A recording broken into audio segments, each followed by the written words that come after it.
Alrighty, I'm back with part 2 of today's stream of reviewing a lot of OTB games.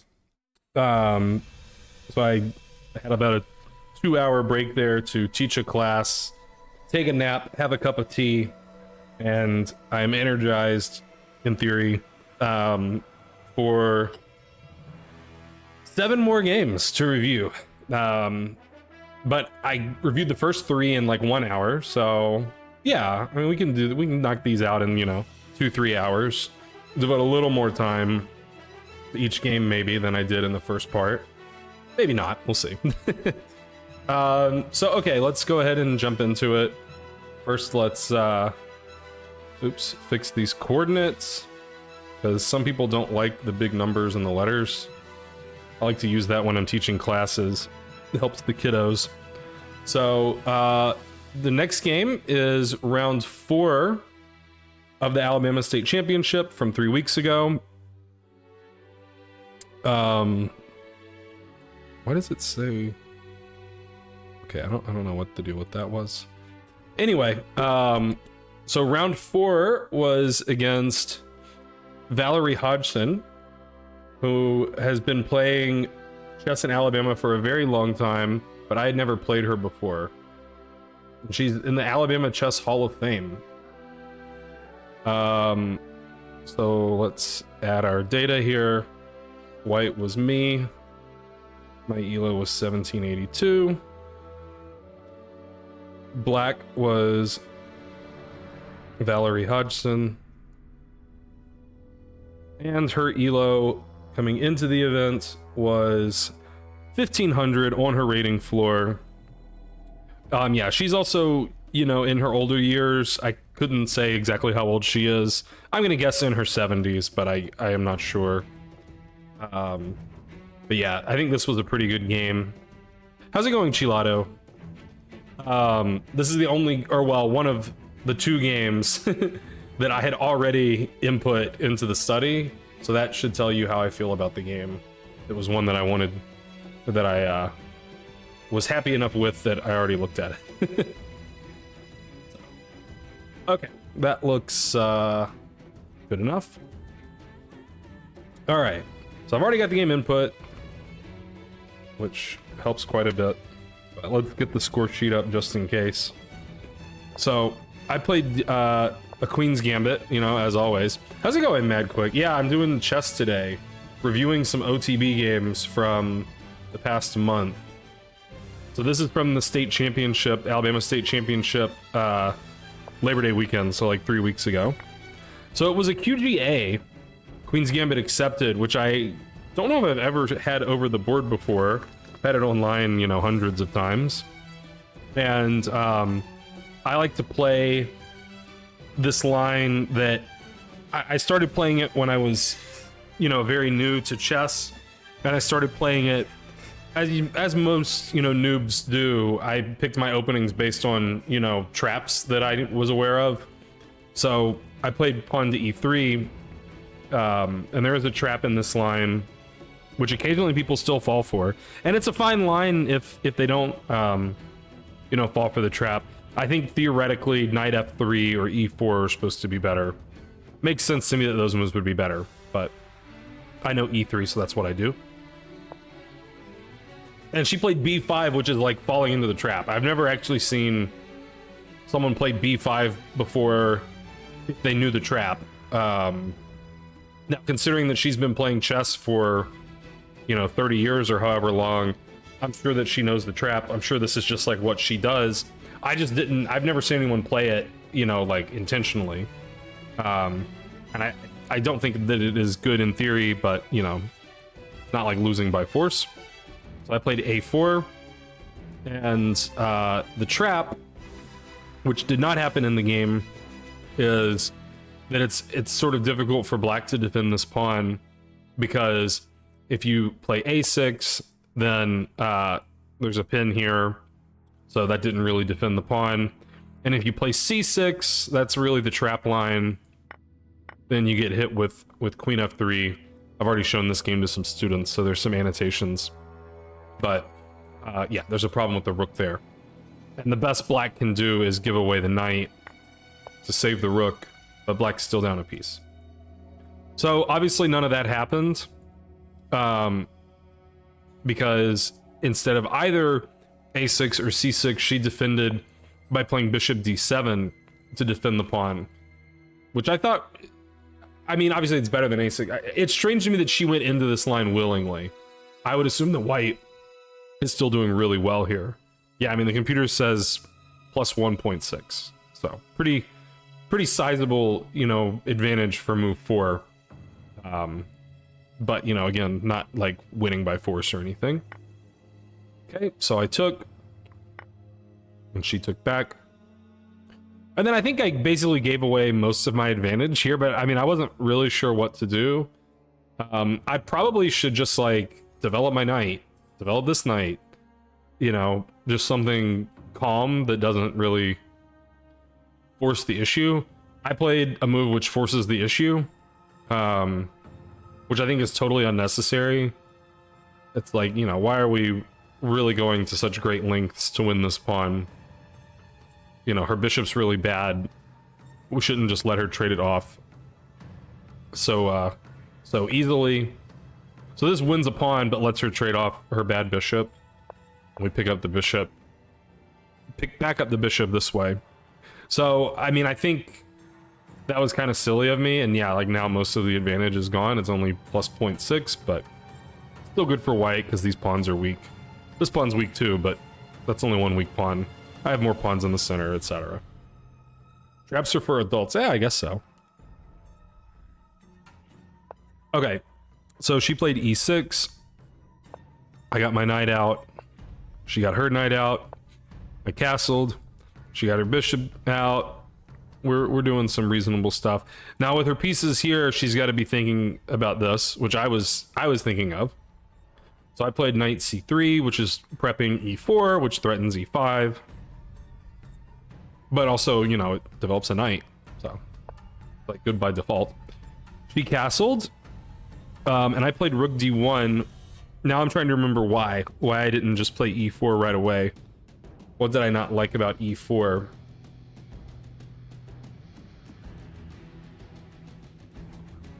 I don't know. I mean, I think maybe what I didn't like was either e5 or c5. I was trying to dissuade that by playing rook d1, but I'm not sure. How's it going, Xamp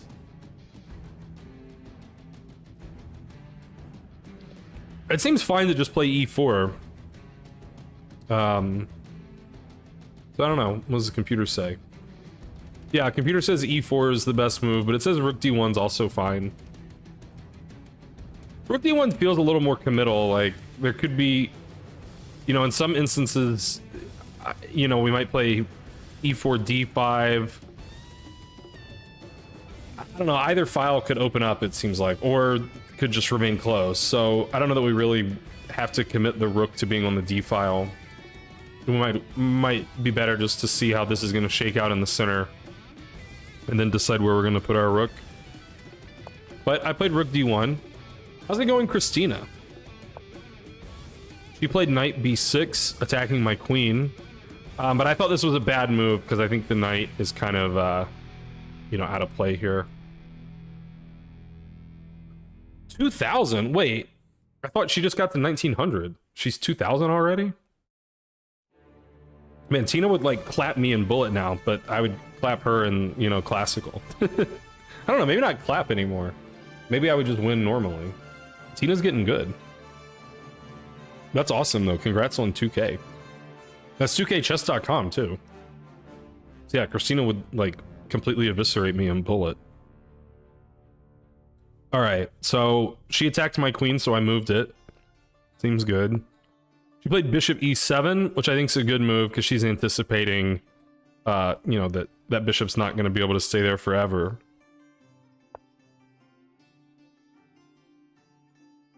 Okay. And I played e4. She played a5, which I didn't really understand, but I understood it later when she started making some more moves. Well, did I actually? I don't know, maybe I never understood this move.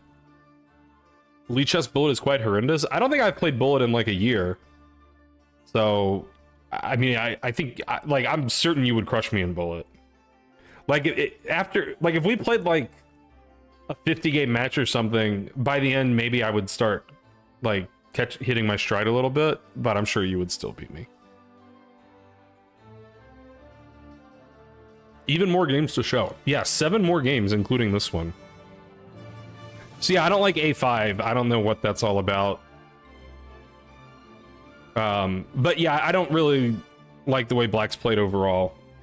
This just seems great for White. I got my bishop out, targeting the weak pawn on C7.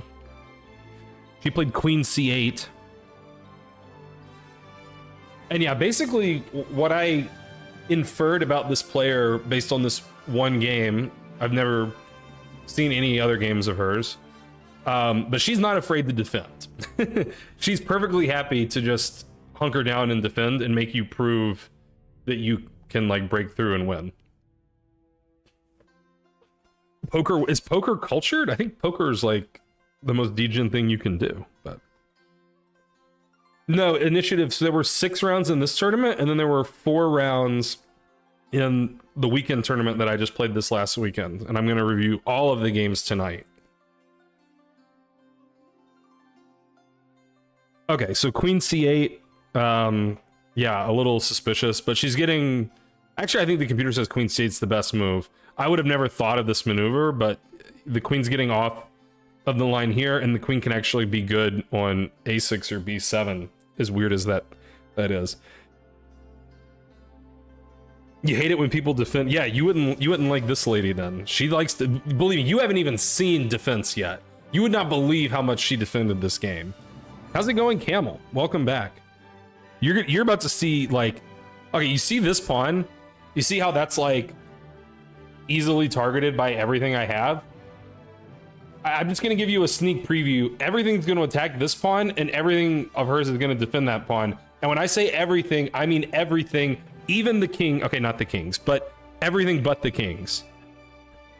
Do I not stream poker to YouTube? I haven't, just because I sort of thought maybe I should keep YouTube, you know, unsullied and keep it purely chess.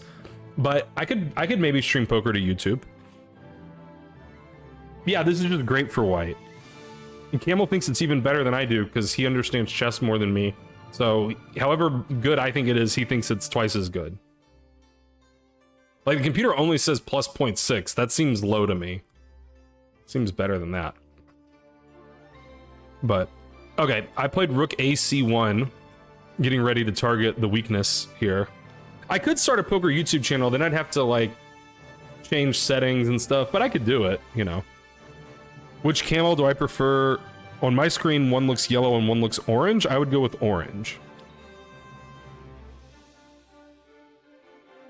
Keep your degen persona for streaming Comeback of Crab. That's a good idea, too.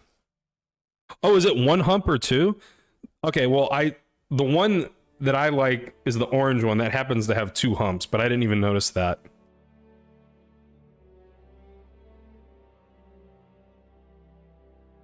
The algorithm prefers that. Exactly, yeah.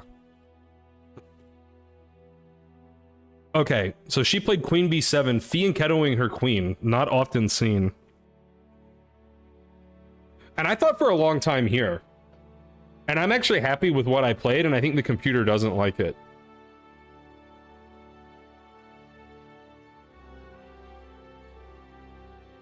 But I don't remember what the computer wants to do. Clutcher is a dastardly dromedary. That's probably true. So, what I want to do is attack this with everything. And keep it from moving and all that good stuff.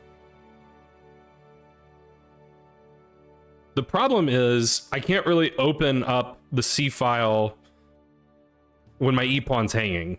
So, I need my knight defending my pawn.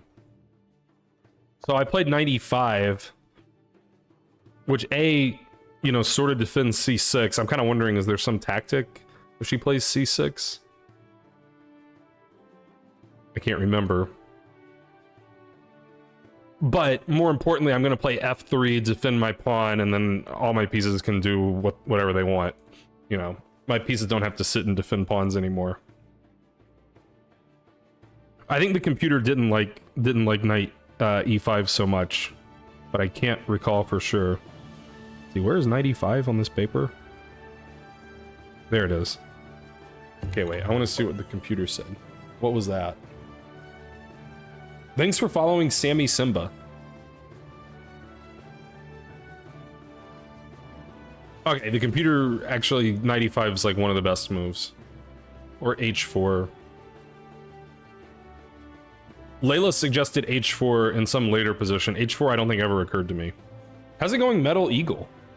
What's up? Okay, so knight e5. Now I'm trying to figure out what happens if she plays c6. I mean, I guess that doesn't really solve the problem. Like, that pawn's still going to be a target. So...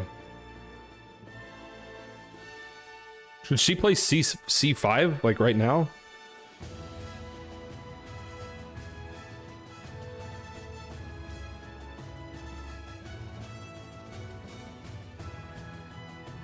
Yeah, I mean, all my pieces are going to spring to life. So I don't know. Yeah, c6 is floating around in the computer suggestions. I guess c5, like, you know, you're kind of maybe walking into some problems. But like I said, she's defending. That's like, she didn't mind having to defend. So she played rook d8, you know, an active move. I played f3 like I espoused. Well, that kind of happened too, initiative. That sort of happened. She played h6, which I think is just terrible. I don't think h6 has anything to do with anything.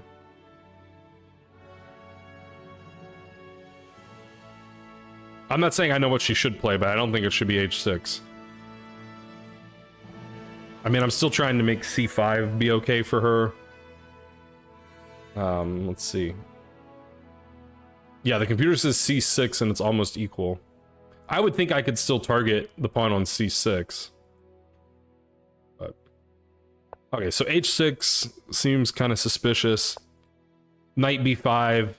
Then I guess I was showing a student how this knight's really bad. Yeah, now c6 is out of the question. I'm piling up on the pawn. I'm threatening rook takes c7, forking stuff.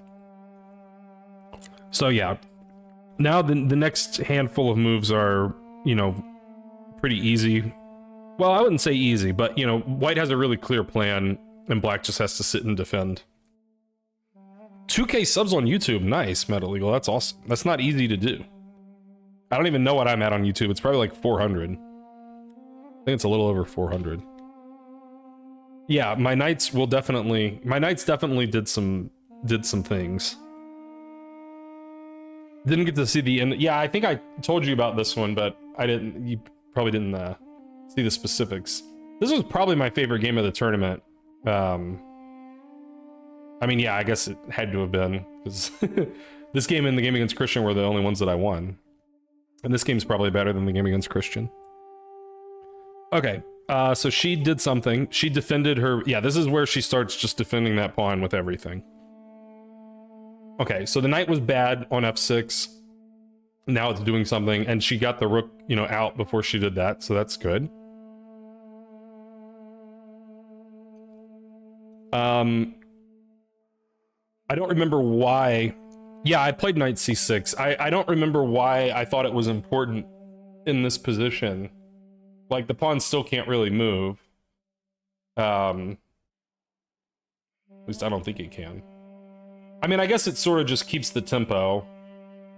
It does open up the bishop to the pawn. Quick question, where do you tend to play these tournaments at? Thinking about a college in Alabama and want to know where the chess is. Oh, okay. So, well... I mean, there's chess all over Alabama. The best place for chess in Alabama is in Huntsville. I mean, that's definitely true for scholastic chess, but, you know, you're not scholastic, or at least you're about to not be scholastic if you're looking at college. But probably even for regular chess, I guess for adult chess, it's probably pretty close between Birmingham and Huntsville. Yeah, definitely. Okay, I got you. I guess you could be talking about like getting a job at a college, but anyway, either Huntsville or Alabama. Oh, you're just too good for Scholastic. Okay, yeah. Yeah, so yeah, Beeham would be, that's true. Beeham, you're closer to other parts of the state that have chess. So yeah, I mean, most of the colleges in Alabama are in Birmingham, and you know, the University of Alabama is only an hour away from Birmingham. So yeah. UAB, yeah, how's it going? Where's the fish? Yeah, UAB is great for chess. I mean, I don't think there's really an active chess community within UAB anymore. Samford, yeah, no, Samford would be great. Because yeah, we have tournaments in Birmingham, usually one every month or two. And then we also have a chess league in Birmingham. So if you wanted to play, you could play a rated game basically every week if you live in Birmingham or in Huntsville. How's it going, Thaddeus? Ah, your wife was just at Samford. Samford is a really beautiful school too. That's a good area. Actually, I've played chess with Where's the Fish, like right next to Samford, like many times. Like, I don't know, a few weeks ago we played there. So yeah, Samford's great. Okay, so knight c6 happened. I don't remember why I thought it was like so critical that knight c6 be played rather than like just doubling the rooks or something. I guess also we're like extra defending this pawn in case something, I don't know what the in case is for, but yeah, it's pretty tempting looking move. Computer says knight c6 or d5. I did consider d5. I'm not sure what I didn't like about d5. I guess I just thought this plan was so obvious and so little risk, with so little counterplay for black, that like, you know, opening the position and letting her pieces have better, I mean, I don't know that it really lets her pieces have better squares, but it's sort of hard to prefer this plan to a really safe looking plan of just pile up on c7. Alabama only chat. Yeah, we'll make an exception for Austria. But... okay, I'm confused because I don't know if you guys can see this. Let's see if you guys can see it. You can't, but maybe I can work it into frame. So the top line that the computer says is d5, and then the next two, the second and the third best move are both knight c6. You guys can see that. But the second number 2 line and the number 3 line are exactly the same. So Lee Chess is like tripping. Oh, what's going on? So my scene got all messed up. Okay, there we go. You've gotten that before, Camel? One is knight c6 x and the other is knight c6. Yeah, that makes sense. Third and fourth also the same. Man, you're more observant than me. But yeah, you're right. Okay, so knight c6. That's a fork. So she has to play rook d7, as far as I can tell. And then I decided to double my rooks. I think, again, maybe it was here I thought about d5. Yeah, and the computer also likes d5 here. But I just doubled it on up. She played queen a6, pinning the knight. You know, maybe helping this out, I guess. But most importantly, pinning the knight. And I took the bishop, sort of pushing the rook to a bad square. Now it's not putting pressure on the pawn, so we can slide it over to c1. And she defended the pawn again, because that's what she likes to do. And then this is probably, I think, it's not that, like, great of a move, but I was really happy with this move. Let's see what you guys would play. Queen f1, that's in the same spirit as the move I played. I'm gonna argue that my move's better than queen f1, but it's the same spirit, which kind of gives it away, but that's okay. Yeah, I played king f2. I think the computer says king f1 is best, but I like king f2 because then if for some reason this is important, I could do it. The computer also says h3 or h4, which again Layla suggested. Well, Layla suggested it later, but she's like, you're killing it over here, why don't you try killing it over here now? Good idea. How's it going, M Quander? Welcome back, Polly. I always say Polly, but I think it's just Paul 1e4, but it looks like Polly. Yeah, so king f2. For some reason, the computer does slightly prefer king f1, but the point is just to add another defender to the queen so that the rook can take this and not, you know, hang the queen. How's it going, Noir? You missed the first 3 games, but this is game 4, and there's going to be 6 more after this one, so... you didn't really miss much. You still got plenty to see. Okay, so she played queen b7, gotta defend that pawn. And I played rook c6, again blocking the pawn, because that's what its initiative said I should do. It's a sub. What was it? Noir Viking, thank you for the sub. Okay, now that Noir's here, we're going to talk about Auburn football for the rest of the stream. God, Auburn's really bad. Auburn's like worse than I've ever seen Auburn be, and I've seen some bad Auburn teams, but man, they're really bad. I didn't get to watch the game this weekend because I was playing chess, but my dad told me they were really bad. All right, I guess that's really all we can say about Auburn football. All right, so she played rook d7 so that the rook's not as passive. I played queen c2, and I drew these arrows showing how everything is attacking c7. Now, earlier I said I'm going to get everything attacking c7, and she's going to get everything defending c7, and by gum, she did. So, knight a8. So when I said she's not afraid to defend, I think this position really kind of sells it, right? Like, she is not afraid to hunker down and defend that c7 pawn. Alekine sandwich, yeah. Something like that. Now, my knight is attacked. So there is that, you know, angle to the move also. But queen a4 is pretty convenient. I can go after the a pawn because she played a5 earlier for some reason.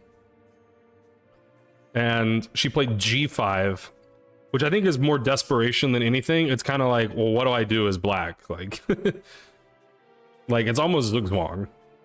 Like, you can't really make any of your pieces better unless you're just going to give up a pawn. So g5 is kind of delaying the inevitable.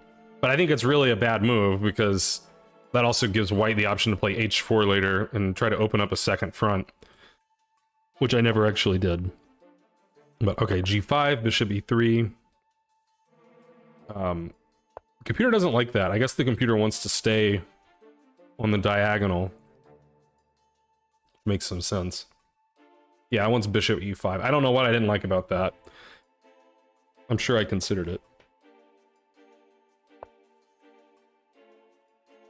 But I guess I was worried about this pawn in some line. I don't know what line that could ever fall in. Okay, she played rook b8, attacking my knight some more. And I got my other rook up in there, defending the knight. See, everything's pretty good. Knight d6. Okay, and here I think I played pretty well up until this point. But yeah, here I made a mistake. And it was around here that Layla was pointing out, like, just, you know, open it up over here and win on the queen side or the king side, since all her pieces are over here. And I guess I was just afraid of this pawn falling with check at the end. But the king is actually perfectly safe on g3. Like, the king's safer on g3 than f2. You know, that's not typically the case, but here the king's going to be just fine on g3. So yeah, I should do something like that. I can't remember if the computer wants to take first and then do this, or just play, well, I mean, I guess my knight's hanging, so I got to do something about that. But yeah, at some point it just wants h4. Oh, okay, yeah. Like here, instead of yeah, okay, sorry. The computer wants bishop c1 to just hold the pawn, but h4 is also pretty interesting, and just letting the pawn fall, but you know, breaking through on the king's side now. Interesting stuff. You came back in the night. Yeah, I kind of couldn't believe that she would put her knight on a8 willingly, but it was very on brand with like how she had played the rest of the game, just like defending this pawn at all costs. So I just traded everything and came back, but this actually just gives away like pretty much all of the advantage. So yeah, this was incorrect. I should have kept up the pressure. I think we're close to equal, if not. Yeah, it's just like dead equal now, it says. So that's unfortunate. At Chess Doofus. Is he here? I fixed her problem. Yeah, that's accurate. But because of that, we got to play this next sequence that was like my best calculation of the tournament. So she played queen b4 to try to trade queens. Okay. Now you guys calculate.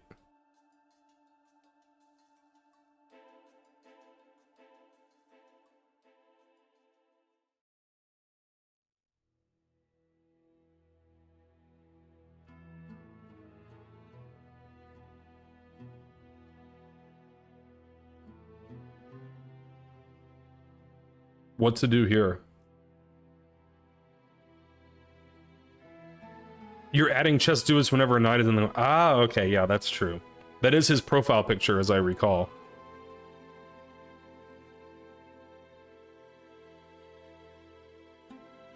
Haven't played any in Alabama. Yeah, it's a pretty reasonable place to play. Also, if you said you're 1850 USCF, like we need you badly in Alabama.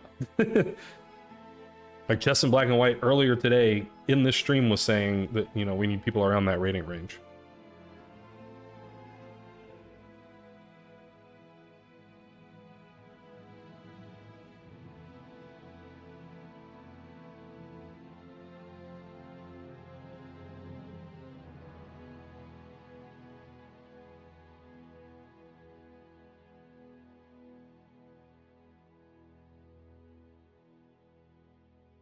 All right, did you guys figure out the right moves yet? 1491 not needed in Alabama or any other state. I mean, it'd be good to have you in Alabama. That's a very difficult rating to be in Alabama because you're like near the top of the second division in all of the tournaments. And then if you're able to move up, then you're like the bottom seed for the top section, and then it's tough to score points. So yeah, that's a difficult rating to be.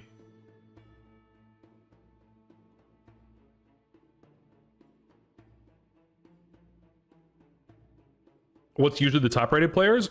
Okay, so the tournament this past weekend, the top seed was like 2140, 2150.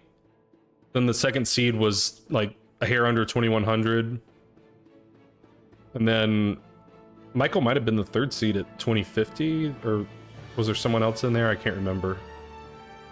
But yeah, usually there'll be, you know, 3 or 4 people over 2,000 for just, you know, some random tournament. And then the state championship, you'll have, you know, more than that. There's 2 big tournaments every year, the state championship and the Queen of Hearts.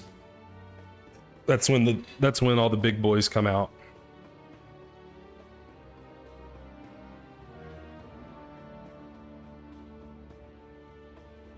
I can't believe nobody found what I did yet.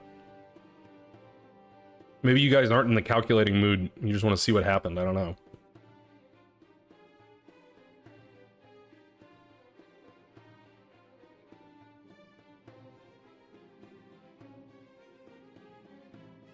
Queen D7. You're in a game. That's a good answer.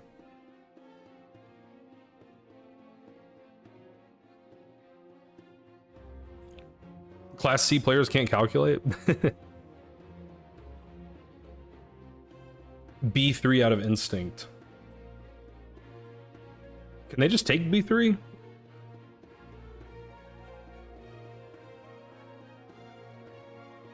I think she can take it, right? Oh wait, no, wait. No, she can't because of Rook C8. Okay, yeah. That's true. I didn't think about that. Maybe I thought about it during the game. Possible.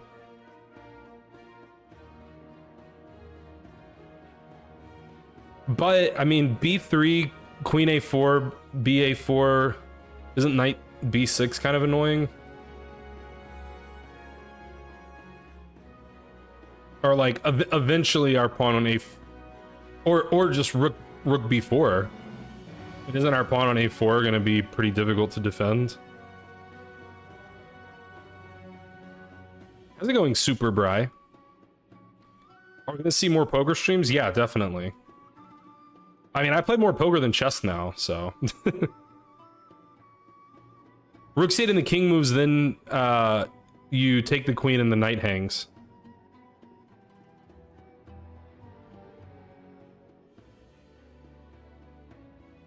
It's going pretty well. How about you?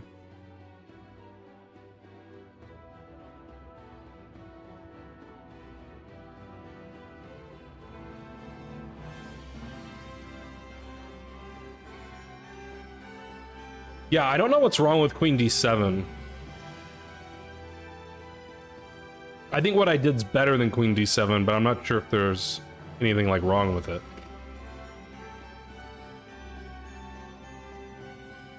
Lost 24 points. I mean, really, like, it's not that bad. I mean, it doesn't feel great, but, you know. How's it going, Ruby? Nobody suggested what I played at all. Wait, what was Camel's line? Or did he just say, Yeah. Oh, okay, he was talking about the thing. After Queen C6, you're supposed to calculate something? Queen C6 also, like, I don't know what's wrong with Queen C6 either. But what I did's better.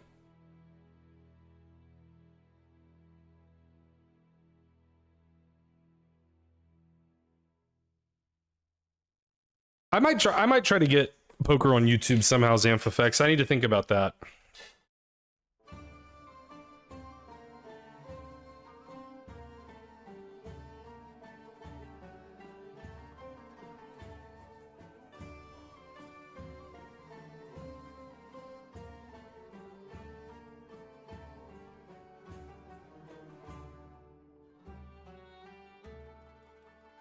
Simple, silly question. Would you capitalize poker and chess or not? I think they could be capitalized or not capitalized. I think both are fine. Queen trade, then h4. No one wants to think like a Bama grad. Nice. Okay, Camel is like pretty close to what I did. I'm sure what Camel said is good. Queen b4, AB, Rook c6. That's basically what I had figured out. I can't remember exactly how far I saw. No, I did see further than that. I did see further than that before I played. But D5 is not what I was looking at, although D5 looks good. So yeah, I mean, like, the first instinct is that we don't really want to trade queens.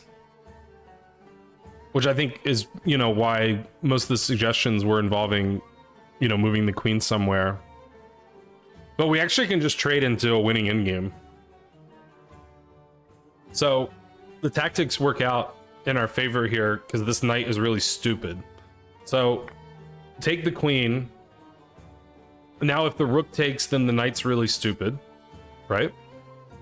So she has to stay with the pawn. Now rook c6, as Camel pointed out, putting pressure on the d6 pawn. She can't defend via rook b6 because the knight's really stupid. If she pushes the pawn, then we can trade and take on h6, and then g5's falling and we're winning. So she has to play rook d8, and then yeah, I assume Camel's move is really good, but I think better is just bishop d2. We're tickling this pawn. f4, didn't think about f4 either, but yeah, this is just very direct and forcing. Like, we're hitting the pawn can't be defended, and when she pushes it, then now this can't be defended because the rook can't leave the back rank. So yeah, we're just cleaning up this pawn. And that's not even the end. So this is how far I saw when this is how far I calculated when I was looking at the queen trade and, you know, what would happen. But it's actually even worse than this. So she plays rook b8, which is like the most obvious move. I mean, I guess it's the most, like, I mean, this pawn is kind of weak, right? Like, it's got to be better than any other square for the rook. Okay, so we take the pawn, but her problem is still there. Like, the knight is trapped. We're threatening rook here, trading the rooks, and then the knight's still trapped on a8. She moves the king, and it's the same problem. She can't move the rook because the knight's hanging, and then when she trades, the knight's trapped. And that's it. White wins. I mean, she kept playing, but like, the game's over. The knight can never escape, and this is too easy, you know. This just can't be stopped. So that's why I really like this position here. And I didn't see all the way to that, you know, minor piece ending, but I saw to here, and I saw, like, you know, okay, I'm winning a pawn, like, things are looking good. But I didn't realize, like, it's still just completely, there's just nothing that she's gonna have to, you know, I think the computer wouldn't, at some point the computer is just gonna, like, say, okay, I'll be down a pawn or 2 pawns or whatever and have a terrible position. Let's see what the computer, yeah, like the computer, yeah, like it's not gonna try to dig in and defend. It's just gonna be like, okay, take my pawn, and, you know. Similar to how you won against her round 1 with a long-term Zugzwang. Interesting. I don't remember your game against her in round 1. But yeah, that's basically what happened. Is like, she just got this position where the knight can't move. And yeah.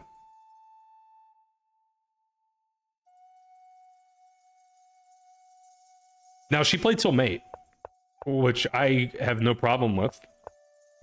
So we got here.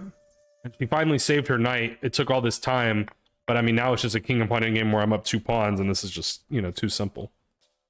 I didn't put the rest, well, I don't have the guess, well, I might have the rest of the game written, I don't know. I guess I do, because she played, yeah, I have the game all the way till mate. So I guess I can put the game in, it doesn't really matter. But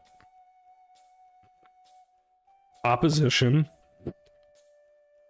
G4 fixing the H6 pawn. No, none of this matters. Like, you can do anything.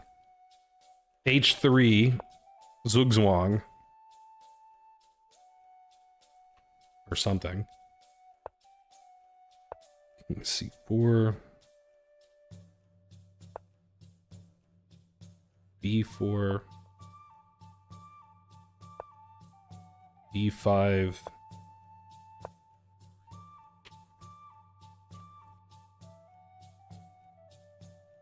C5. B6. Yeah, and then I guess here she's like, okay, well, I gotta start trying some tricks. Now I got 2 pass pawns. Yeah, now the tricks start. I was like, I don't care. Okay, so this was actually kind of a funny moment. Or I thought it was a funny moment. Probably less funny for her. She took this, and Like, okay, this is just mate. Like, here, mate. I was like, I'm certain that that's mate. I'm certain that, like, there's no, like, she can promote and there's some I'm sure that it's just mate. Or what Vindictive said. Here. Like, that is mate. Okay? But I was like, but like, why even, like, why not just take this and, like, make absolutely certain? So I actually, like, deliberated here, like, am I gonna play the move that I know is just mate in 3, or am I gonna play, like, the absolutely, you know, safest possible move? But no, I had no doubt. I was like, but what if I'm, like, insane? Like, what if somehow my brain has broken? But no reason to risk hallucinating. Exactly. Yeah.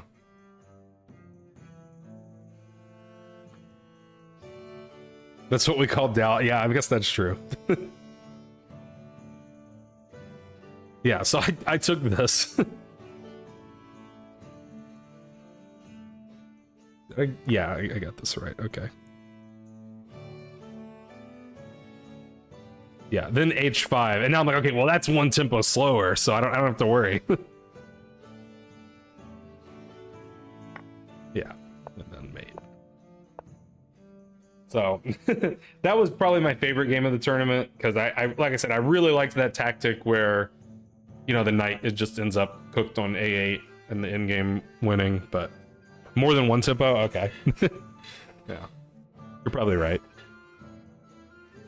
That's where you think what looks better on stream. Yeah, that wasn't at all what was going through my head, but better safe than sorry. Yeah, I mean, there's just no reason to, like, you know,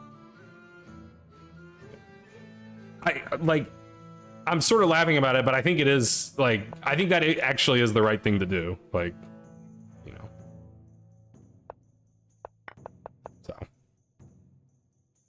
King B6 promoted to a bishop. I didn't even think about that. But yeah, I guess that would be stylish too.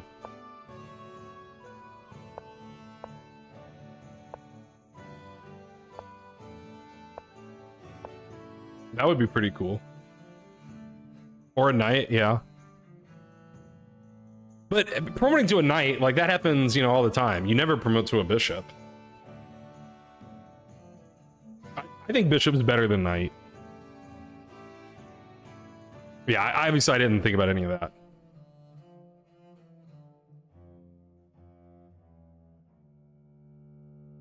Might be fun to go over some games by her and your last opponent that are featured for the Hall of Fame in Scott's book. Wait.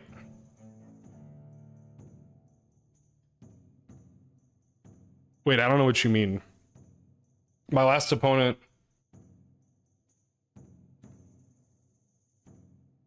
Oh, Joseph Jurovich? You're saying they have games in Scott's book? I don't even know what Scott's book is. I think I have the PDF downloaded somewhere.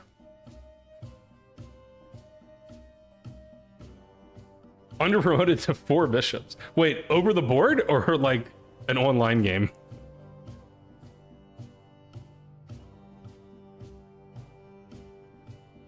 OTB tournament, you underpromoted to 4 bishops? That's pretty, man. I think I'd be mad if I were your opponent. Like, come on, man, put me out of my misery here. With less than 2 minutes on the clock, no delay. Dang. Where did you get all these bishops from? Were there extra bishops at the board? If they aren't resigning, they're allowed to not resign. Like, that's on them, not you. I mean, I guess you're allowed to underpromote to 4 bishops, but...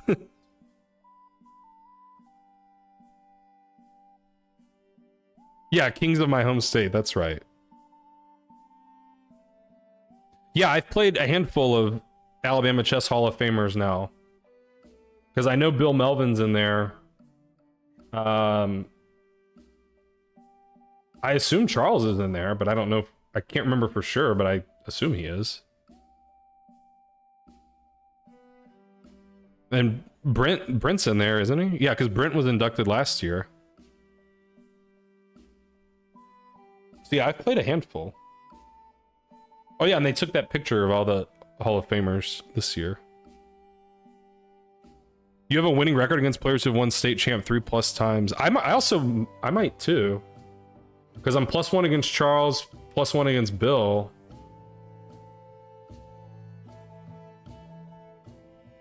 I assume, yeah, they're both 3+. But then -1 against Joseph now. Oh, and -1 against Scott. So I guess I can't. Dang. Oh wait, but I'm +1 against Brent too. So maybe I'm +1. Is there someone else I'm forgetting? Wait, but Brent may not have won it 3 times. But maybe he did, I don't know.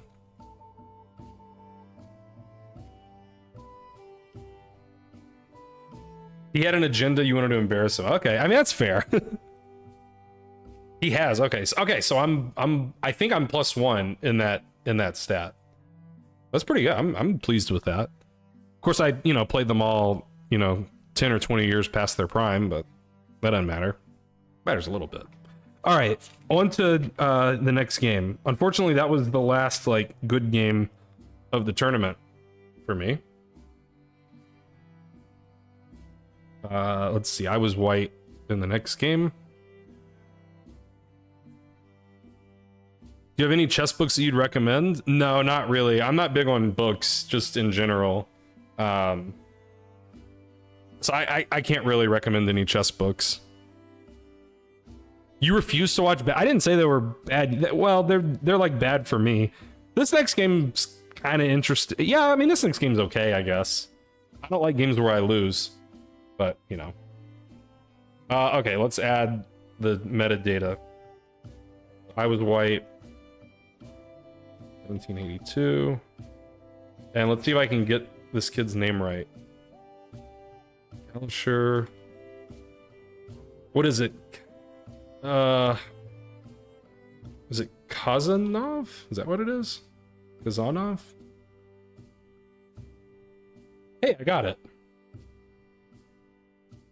I actually don't know what his family's ethnicity is.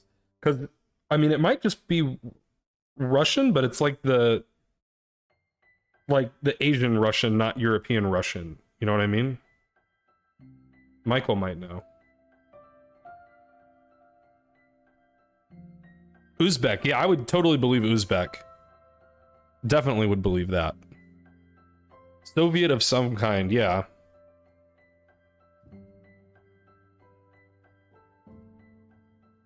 Make sure to put white team or black team in the tags if their FIDE federation is outside US. What? What are you talking about? I don't even know what you mean.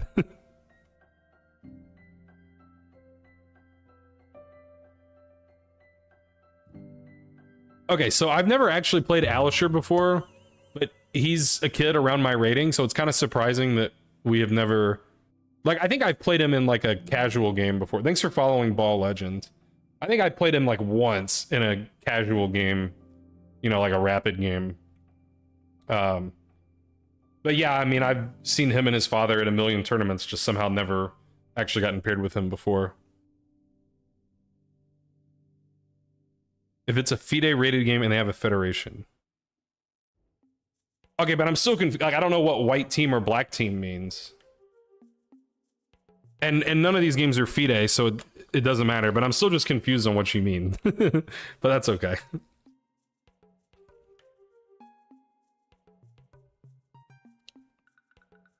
Okay, so d4, knight f6,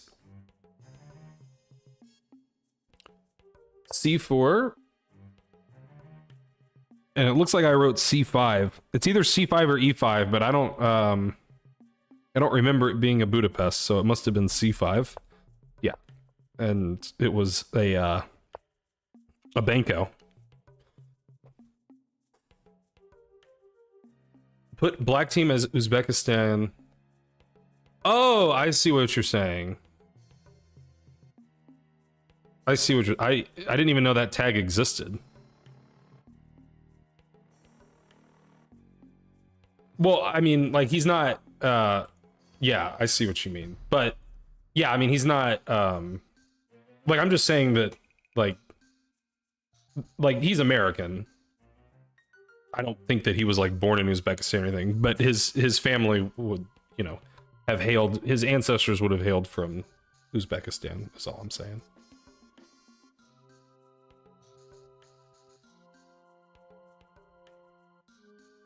Also, I wonder how many Uzbek families there are in Birmingham. I would guess like one. His. When is the next big Alabama tourney? Do you know? The next big one would be the Queen of Hearts, which is, I think, at the end of February. The Binko Boinko, yeah. This is the last game? No, this is the second to last game of this tournament, and I got a whole nother tournament to show you guys. FIDE gives you the option, you could use the Russian flag. Dang, I didn't know that FIDE... Wait, well, you couldn't use the Russian flag. You could use the... I guess you could use the... whatever the FIDE Russian... like, whatever, you know what I mean. Because they don't let you have the Russian flag anymore. So you could have the FIDE flag, right? Still, I didn't know that. Yeah. Yeah, so the Queen of Hearts is the only... the state championship and the Queen of Hearts are the two-day, or, well, weekend tournaments. But then the other tournaments here are, like Michael said. When you got your FIDE, there was still a Russian flag. Gotcha, yeah, okay. Well, I wonder if you can guess what move I play here, Super Bright, because I play an unusual move here.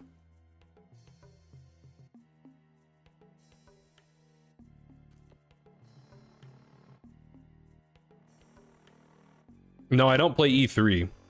I play Queen C2. Matthew Sadler special, CB A6 G4 exclam. I feel like I've seen that before. I used to play this, which I think is also held in fairly high repute. Your move isn't even in the master database. All right, well, don't keep us in suspense. I like Queen C2 a lot because it prepares E4. E4 is a good move. H4. I mean, it can't be that bad, can it? Birmingham 4-hour drive. Yeah, that's not too bad. It's hard to do that for a one-day tournament, though. And well, I guess the Queen of Hearts is... last year the Queen of Hearts was in Tuscaloosa. I think it's often in Montgomery. I don't know when the last time we had a two-day tournament in Birmingham was. Because usually the state championship, we haven't really been able to have it in Birmingham since I've been playing over the board. And yeah, I've only played in one Queen of Hearts, and it was in Tuscaloosa. I think the other times it's been in Montgomery. But Michael knows more.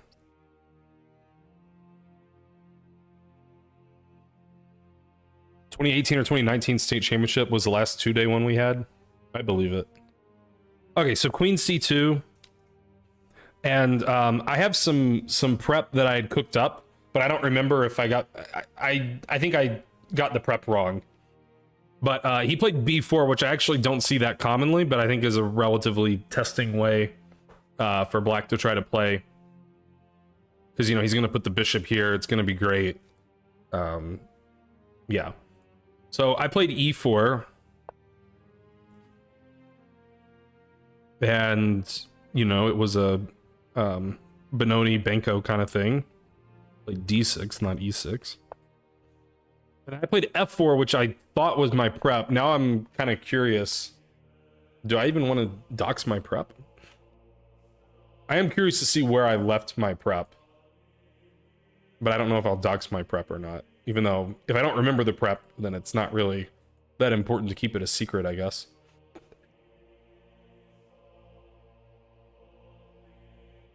But let's see what the prep was. Do I have a separate one just for Benko, or is it all under Benoni?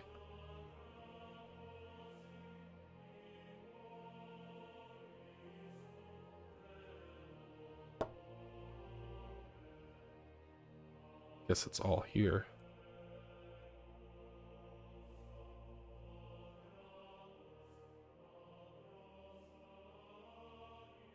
Okay, b4, e4, d6, f4. Okay, that is my prep. f4.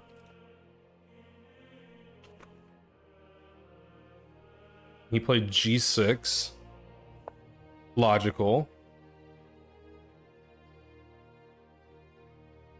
I played e5. That's my prep.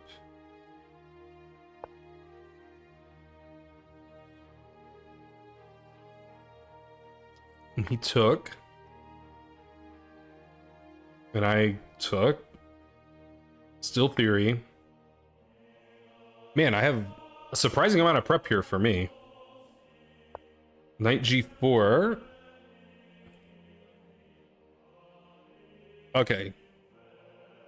So here's where I messed up. And I remember now that I'm seeing my prep, I'm remembering this.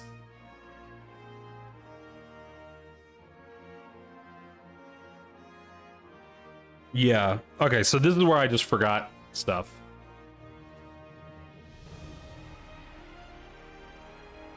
Knight f3 is what I played, but that's not correct. So the best move is bishop f4. That's how you got to hold that down. And the problem with knight f3 is that what white actually wants to do is play queen e2 and hit the knight. But we don't want, you know, with the knight on f3, we can't do that. So defend the pawn, then queen e2. And then I guess the idea is to play e6, and then we're like, you know, killing him. Yeah. So this is where I forgot what to do. That's prep that I cooked up like a year ago. And then I started playing poker, so, you know, all that got you know, forgotten.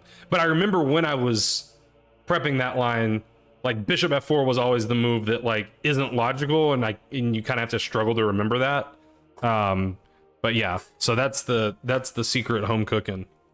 Although I'm sure it's been, you know, played before, but home cooking for me. Okay, so I forgot what to do. And I played knight f3 instead, and then things sort of went badly for me. So he played bishop g7, pretty logical. Now I played bishop f4 to defend the pawn. But yeah, everything, you know, I'm overextended, right? You know, pretty transparently, I'm overextended. He played knight d7. You know, he has a very, very easy plan of just, you know, put all the pressure here. I remember this position I thought for a long time. Well, maybe not a long time. And I was like, well, if I defend the pawn again, he can put more pressure on it with the queen, but like, he's not going to want to walk into that pin, right? And so I played queen e4, and then he like instantly played queen c7, and I was like, what? And then I had to think here forever, because like, this looks like it could be good, this looks like it could be good. And I had to just calculate everything. How old is the kid? I'm gonna guess 13?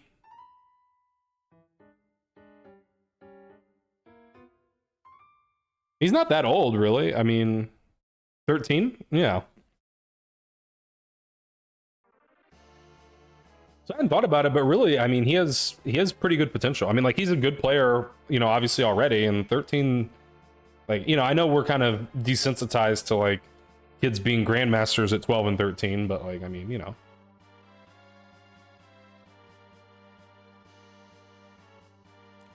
It looks like e6 should just somehow win magically. I don't know if I'm going to be able to remember, you know, all my calculation. Most kids are below 1,000. Yeah, exactly. E6 should win, but it doesn't. But I agree that it should. Like, it looks like if there were any justice in the world, that e6 would win. Gukesh is 18 and the next world champion. Yeah. Yeah, he can just, like, go here.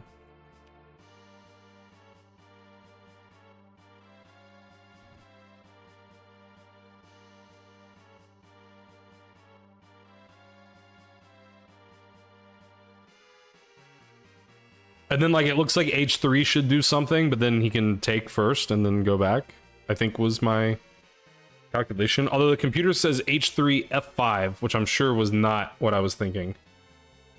But that also makes sense. I agree, it's messy.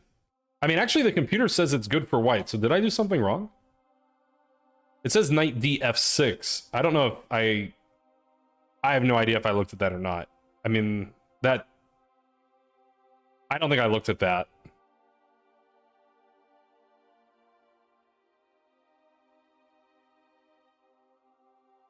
But that begs the question, what did I look at? Because... What did I play?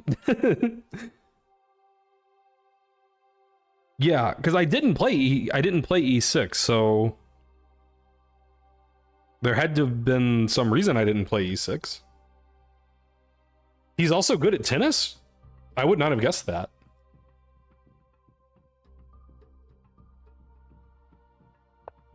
What did I not like?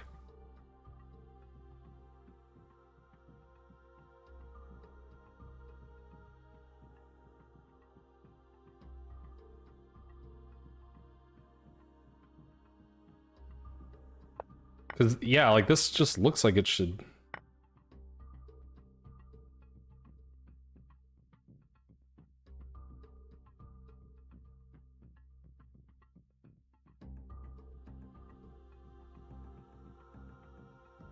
Oh, right. Oh, no, no. Okay, I lost it again. I don't even know. I don't know what I didn't like.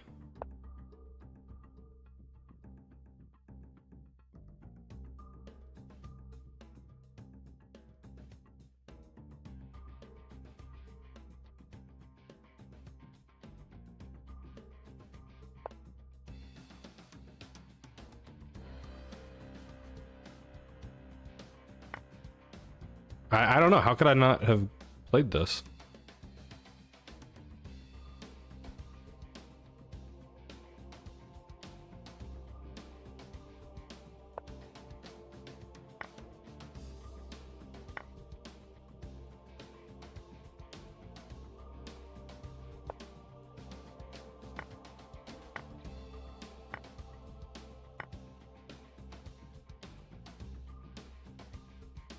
Knight e8. It says otherwise white's winning.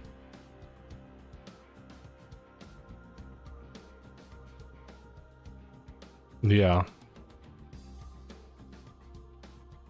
That's hard to see. I mean, that's obviously not what I calculated. I'm just confused as to what I did calculate.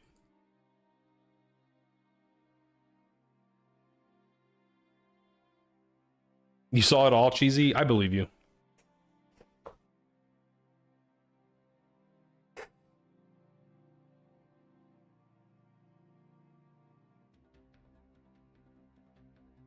I'm just so confused what I didn't like.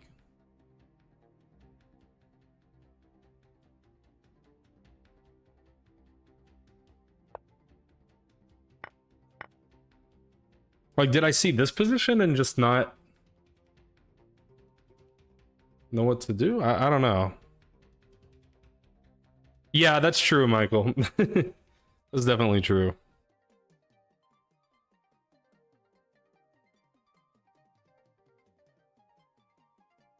Okay, well, I give up on trying to remember what I thought was going to happen.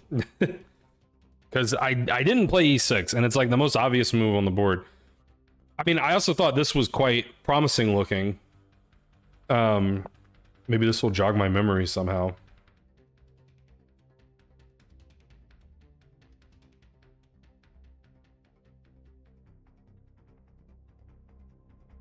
One of these moves. Well, that's basically what I did, Vindictive, is I mean, I did calculate for a long time. I just don't remember what my conclusions were. I think I was thinking Queen B7 here.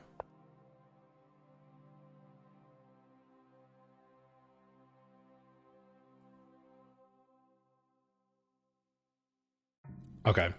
Anyway, I ended up not doing any of that, and I played Knight BD2.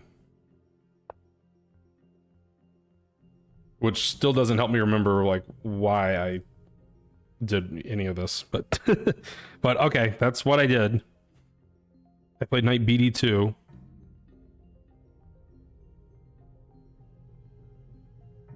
Okay, I think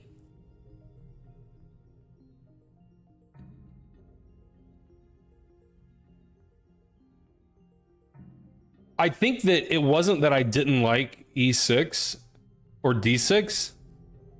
I think I thought he couldn't take the pawn. And I just thought developing my knight was better, and then there's never this problem. And I thought my position was just good, but that's just wrong. But anyway, so he took the pawn.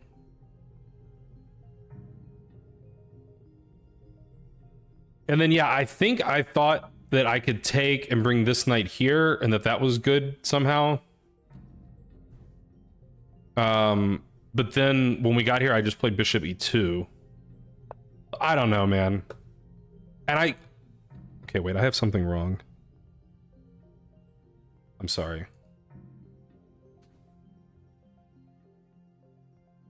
He took with this knight.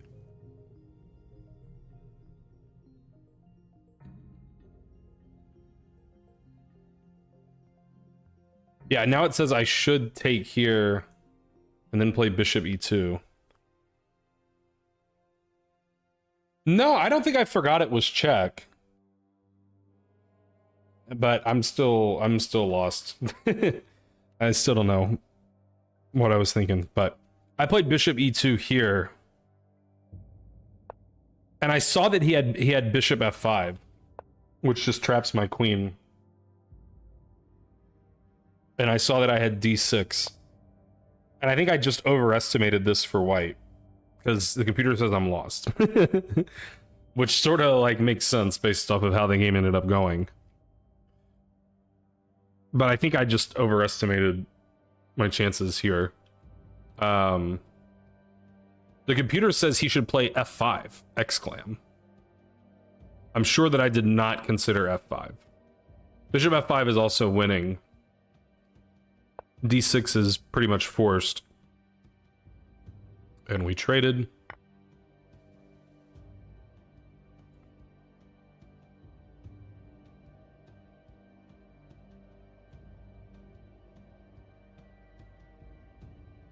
Wait.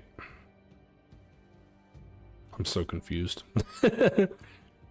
Okay, I apologize. I keep getting it wrong. I took this. Then he took with the bishop.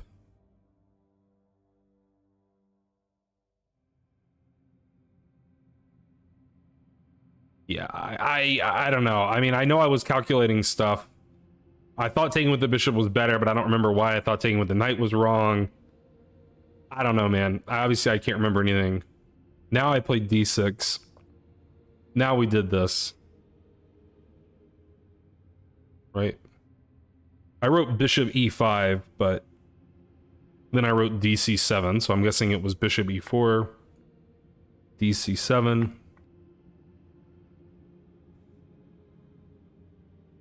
Right, and then this was the part of the game that stunned me.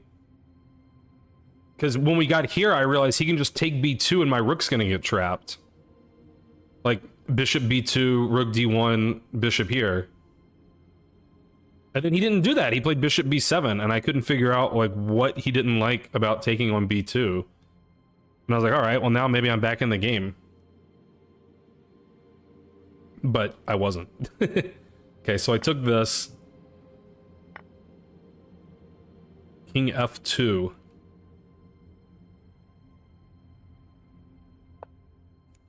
Yeah, this game's too confusing. Rook c8. a3.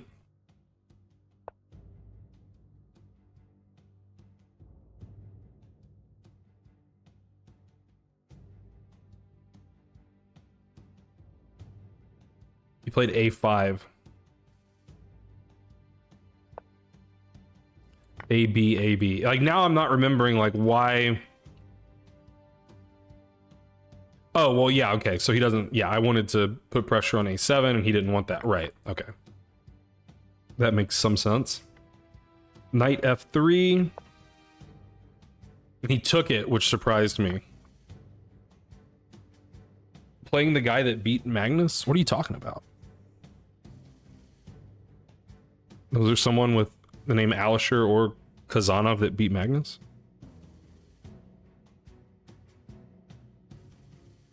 I took back. And then he castled, which I'm pretty sure I had forgotten was legal. Like when he played it, I was like, oh yeah, he can do that. I do not remember that game. I defended my pawn. He played check. Now it looks like I have some problems, but the computer says I'm better.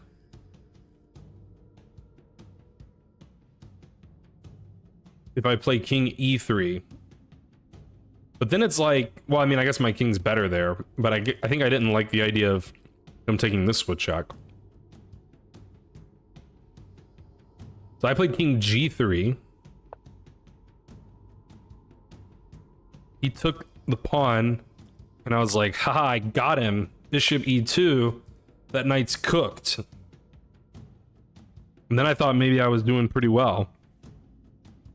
And then he pointed out after the game that I'm not sure why this never crossed my mind, but like, at absolute worst, he can just sack the knight for this pawn, and he's got a bunch of pawns.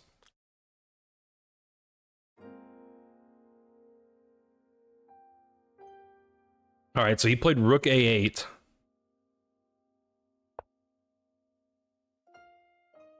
I got this rook going. You had a flaccid pickle. That doesn't sound very enjoyable. Okay, and then he took only move. He played rook c8. Makes sense. Okay, now this is where things went wrong.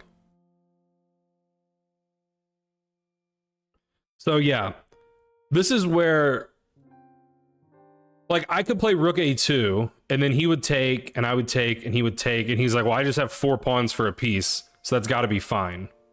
And he's right. And for some reason in my mind, I never like considered that. I was like, I'll play rook a2, he'll take this, I'll take that, and I should be winning even though it's 3 pawns for a piece. But instead I played a stupid move. Rook b7, rook b8, where's black's resource? Well, that's what I thought, and then I didn't see king g7. So I played rook b7.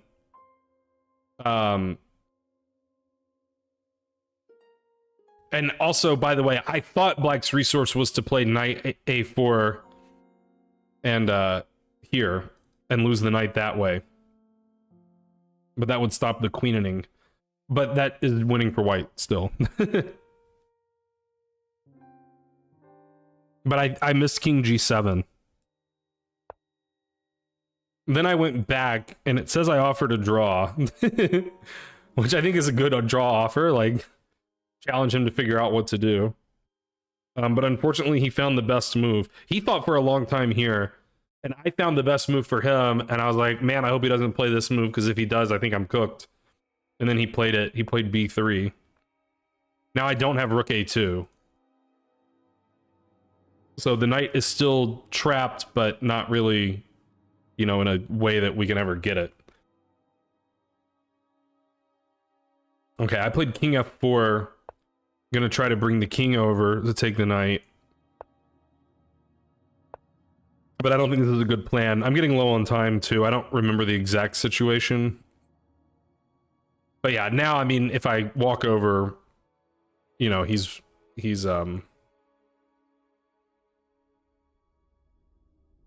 well, yeah, he's going here, and then, like, he has a square. So yeah, things don't really seem to be working. Mods are unhinged. What are the mods doing? I can't even see. All right, so I played rook b7, getting behind the pawn but letting the knight out. Who let the knight out?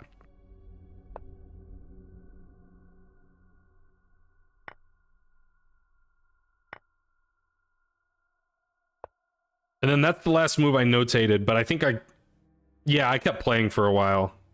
But that's the last move I notated. But yeah, I mean, he just won. You know, he's up 2 pawns and whatnot. I think he won this pawn without too much fuss. When you're wondering if CL is neurotypical, just look at his mod. Dang. That's probably true. So yeah, this was kind of a spicy game. It got really complicated in the middle game with all this stuff going on in the center. It was so complicated that I can't even remember what I was thinking. But somehow this is, yeah, this is this is complicated. But I wish I could remember like what the hell I was thinking. Why E6 wasn't played. I think I just like this better, but I can't remember why in the world I would like that better. So yeah, forgot the prep was sort of the big problem. This is kind of a fragile line. But yeah, I know that the lines that I have looked at, white can really hurt black, you know, if black's not careful. But obviously that cuts both ways. So, okay, so that was kind of a disappointing game. That was also the first game of the final day of the tournament, of day 3. So it's kind of sucks when you lose that game, because then you're not really in contention in the last round for anything. You know, so that kind of makes it a little bittersweet. You're exhausted because you played 5 rounds of, you know, 4-hour chess games. And then you got 1 round at the end that is ostensibly, you know, not necessarily the most meaningful. But yeah. See you, Paul. Have a good one. Okay, so last round of this tournament was against a player that I'd never played before, but again, he's kind of like near my rating, and he plays in a lot of the same tournaments, but we've just never been paired before. And he has a brother and a sister that also play. I think they're from Georgia, yeah. But they come over to a lot of the Alabama tournaments, and they do well. So I guess they're a chess family. This is against Siddharth Santosh.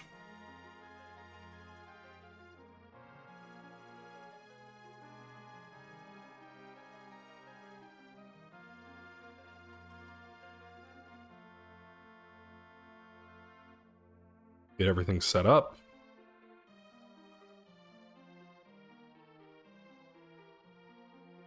Any chess dynasties in chat? Good question. I don't know that the father plays chess. I know that it's 3 siblings, 2 boys and 1 girl, that I've seen in a lot of our tournaments, or a lot of Alabama tournaments. And this is the weaker of the 2 brothers. The other brother I think is like 1900, or let me see. The other brother played too. Oh yeah, the other brother is 2149. I didn't realize he was that high up. I don't think the sister was at this tournament. Yeah, it was just the 2 brothers.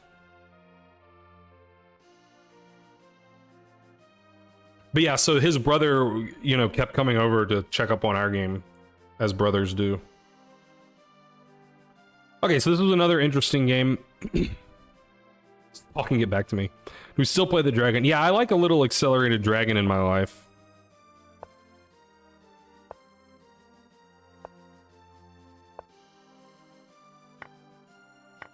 And that's what it was. And he played the Marazzi bind variation. And I play this line with Queen B6.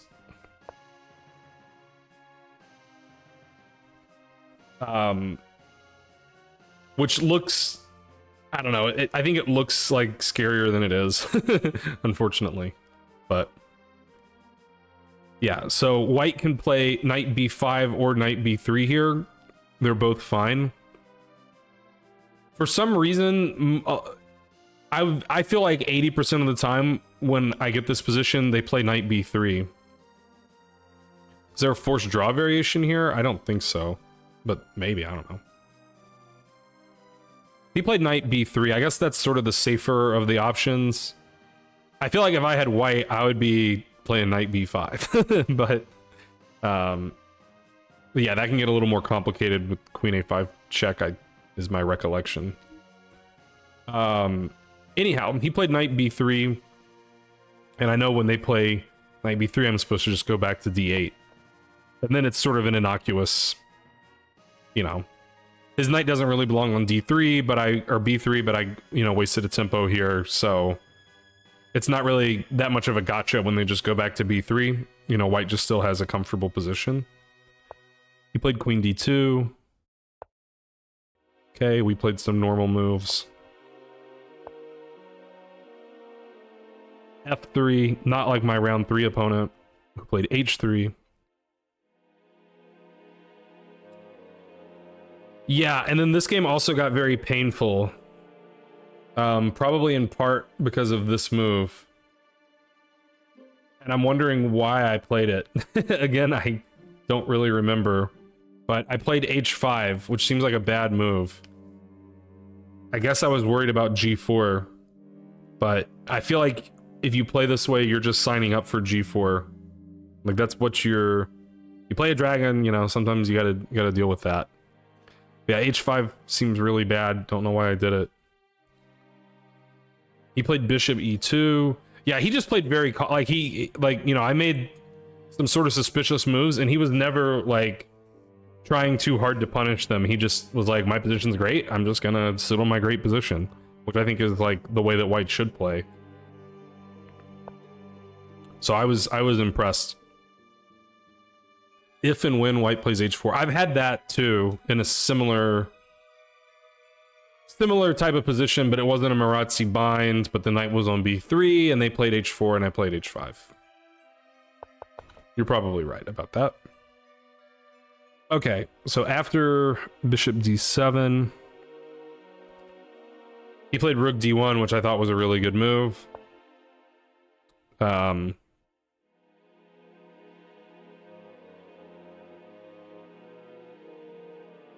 Yeah, now I'm trying to remember. I guess it was c5 I was scared of? Can't remember. One of these moves I was afraid of. I don't know why I would be afraid of e5. Yeah, c5. Okay. So I played b6. That'll show him. So yeah, this was one of those games where I kind of felt like I was just playing super defensively, and my position just kind of sucked forever. So I think this opening went pretty bad, but rook d1 seems strange when he could have long castled, but why? Why? Like, long castle kind of plays into black's hands, I feel like. Like, black has sort of easy play over here. I mean, not easy, but easier than over here, right? So I thought rook d1 was better. The computer says long castles is 1.1 and rook d1 is 1.2, so it's a minor difference, but yeah.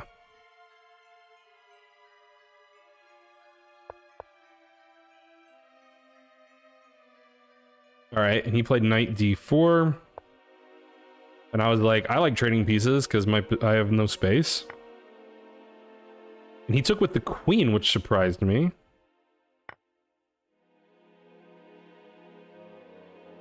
Again, a moment where I wish I could remember what I was thinking.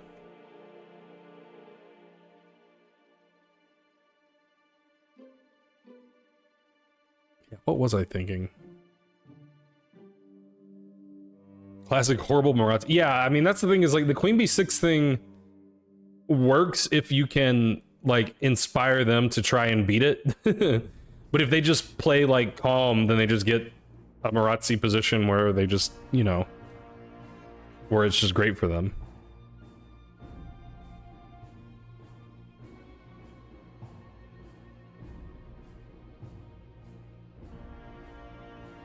Yeah, so I don't know why, but I played king f8.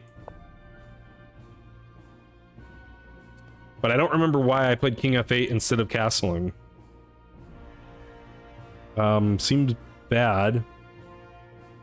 Enlightened makes some sense. Yeah, I don't know. I mean, I just don't remember, was my thought that I'm going to play h4 and my rook's going to do stuff on the h file? I don't remember, or was I super worried about g4 if I castle? I just don't recall. Mouse slip, yeah, probably. I agree, king f8 looks like an online move. But yeah, I don't remember what my reasoning was. I mean, it can't be that bad, right? He played queen d3, getting out of the line of fire now that the bishop's defended. And I played a6, terrible. Yeah, it's just so hard to play for black. What do you do?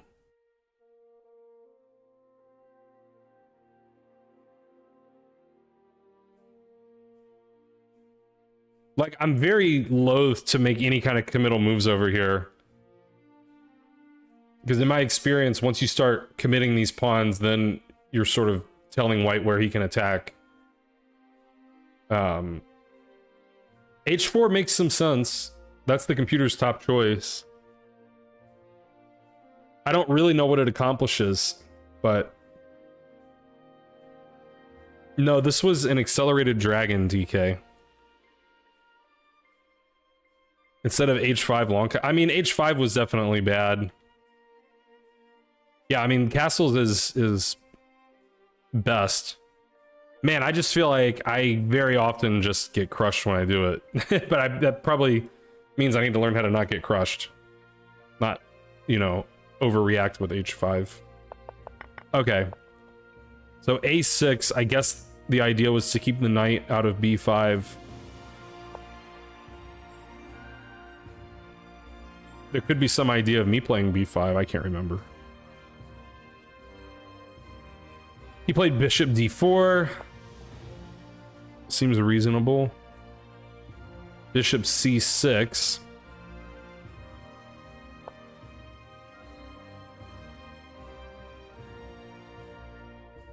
Yeah, I wanna trade pieces. That's what that was about, I believe. Queen e3. Targeting the pawn that I weakened. But I wanted to do this anyway. So, I mean, the good news about this game is that even though my position was passive and defensive and terrible, I at least didn't make it easy for him to just roll me over, and he had to kind of figure out, you know, what the best way to break through was. He played knight d5, attacking the pawn some more. I played b5.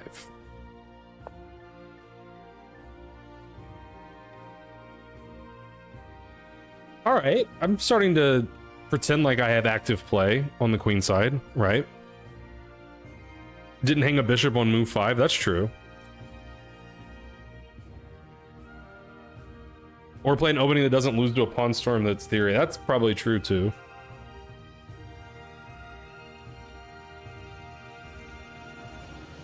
Once ended a 90-30 game versus the Dragon where it ended with 105 minutes. Yeah, that's pretty good. Position definitely got better. I don't know exactly where it went wrong for him, but I could look at the computer and tell you. Computer doesn't seem super impressed with Queen e3. Admittedly, that doesn't really pose a problem since I wanted to play knight d7 anyway. It says he should castle. And then against knight d7, play f4. Alright, fair enough, I guess. Okay, so after b5, now he castled. And I took this. Right, I remember I had a plan. And I've done this same plan in a previous game like 2 years ago. In a similar position. Or I traded this. What move are we on? 1920. Okay. Bishop d5. He took this. So that he could take with the rook.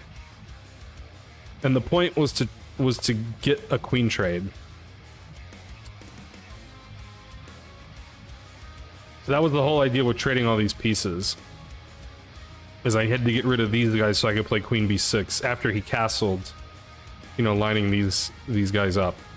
So what I wasn't sure about was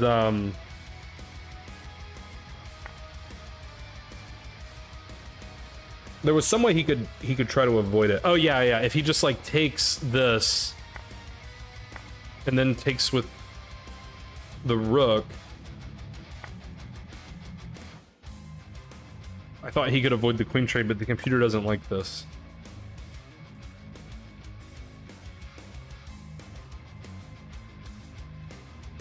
I mean, it's like about equal, I guess. I did a similar maneuver against you, really?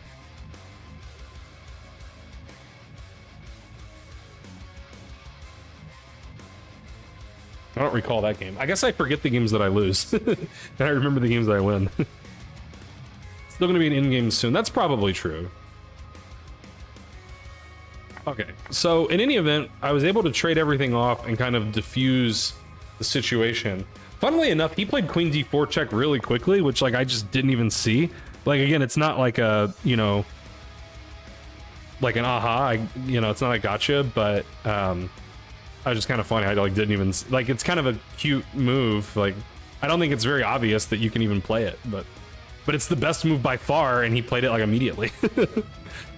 So I guess it makes sense that it's the best move, because then you're not, you know, you're saving the tempo. But okay, check here, and I played b4, trying to keep the bishop out of the game, I guess was the main idea.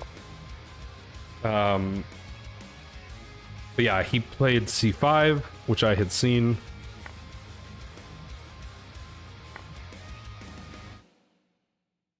Collinear, hard to see, yeah.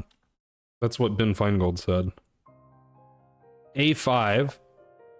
So basically now, I still thought I was worse, which the computer disagrees with, but I think having suffered the whole game, like up until like this position, I think I was sort of in a like a, I don't want to say submissive, but I don't know what the right word is.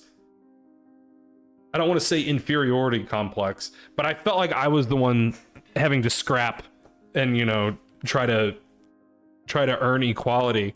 And then when I had it, I was not thinking about really trying to play for an advantage. I still sort of felt like I was worse here. And that's not purely because of what had already happened in the game, but it's because, you know, he has a 2-on-1 here that seems maybe a little bit more relevant than the 2-to-1 in the center.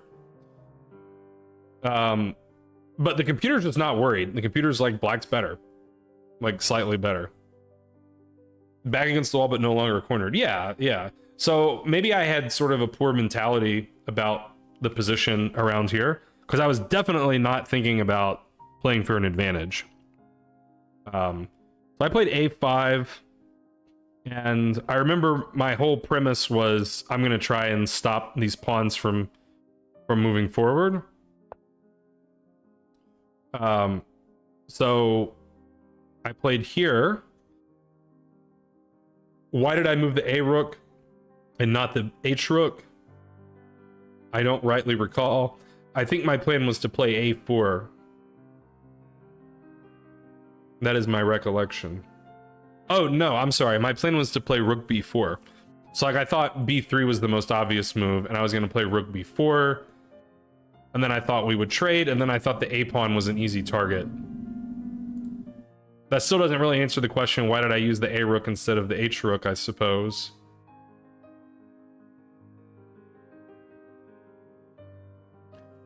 I can't remember why.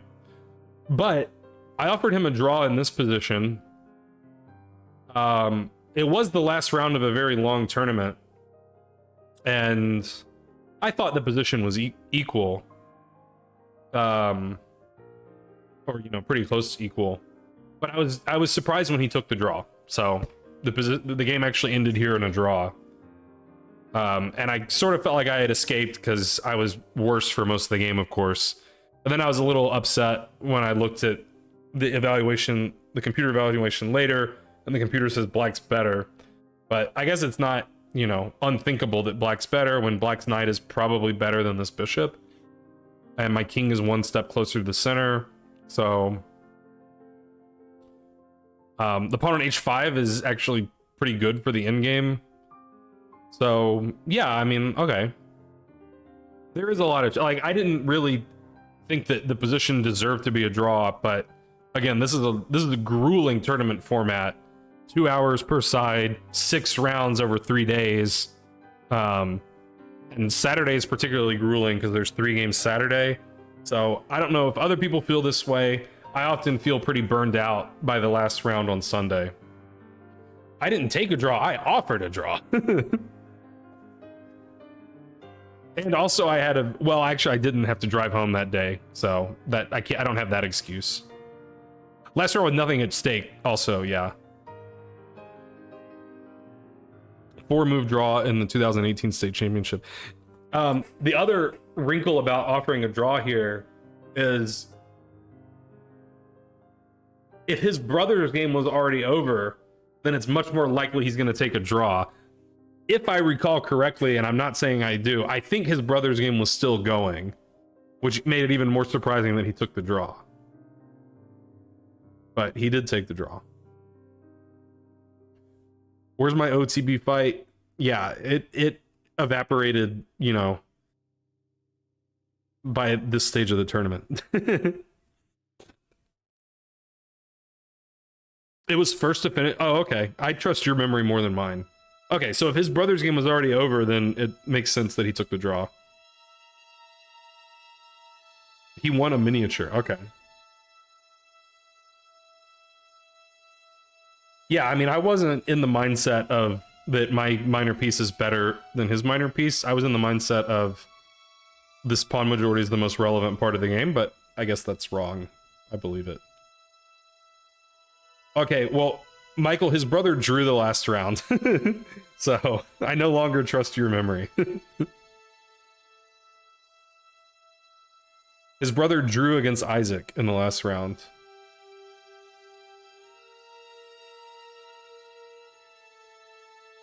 Yeah, called out. Getting the Indian kids confused. How could you? Who are you thinking of? Anmei, maybe?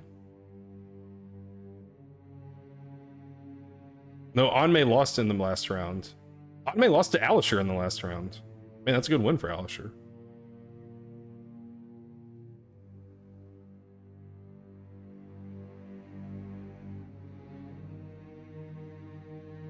All right, so that was the state championship. 2.5 out of 6.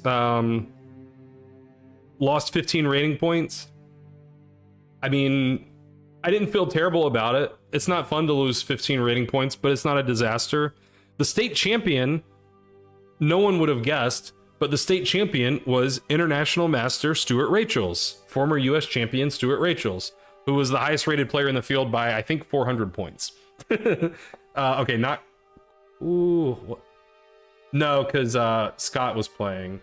Although Scott had a bad tournament, didn't he? Yeah, so Stuart was 330 points clear of the rest of the field. That's what happens when you're a former US champion. Right person, but wrong round. That's excusable. Yeah.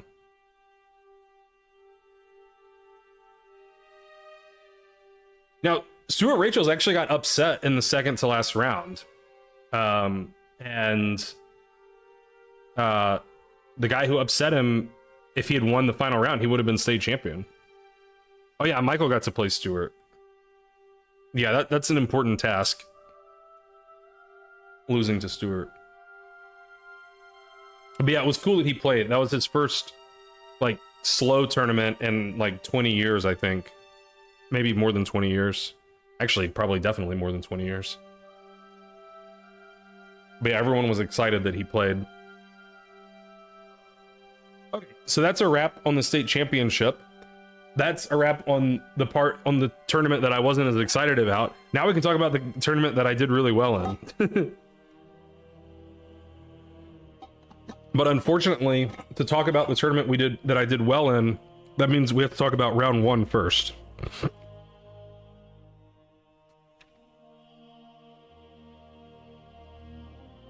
Well, I didn't win money at the state championship, but I did at this other tournament.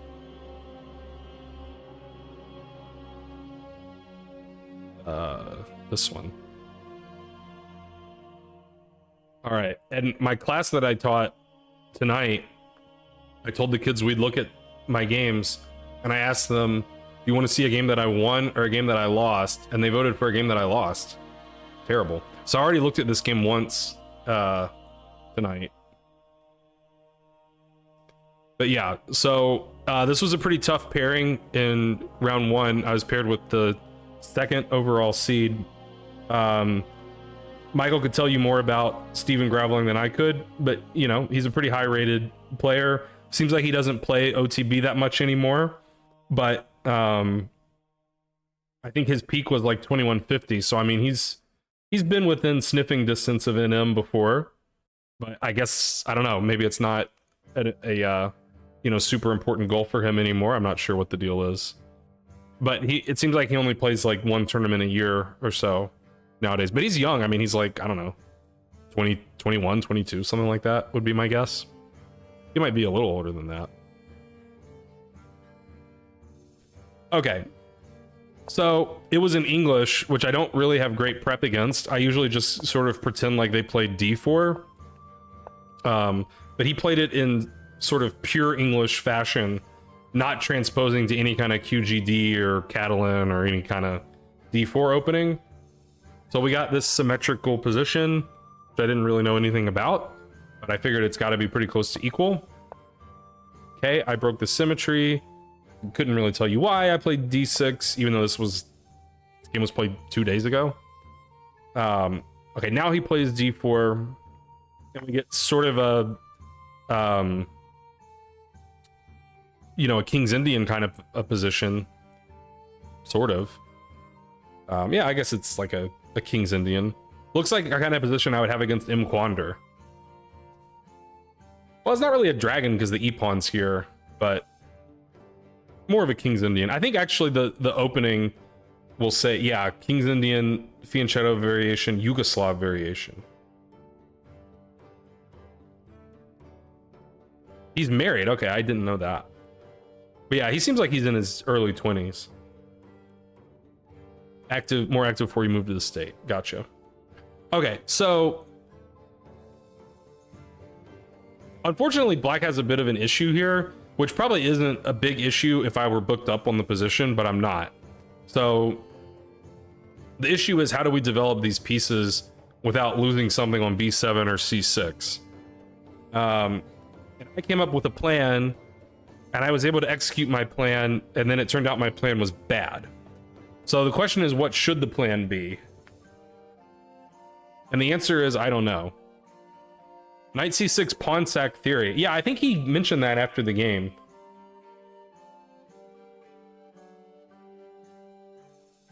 But I can't remember. Hedgehog it up? What's the hedgehog move? Like B6? I can't even remember. How do you play the hedgehog? Or is the hedgehog move A6? I can't remember.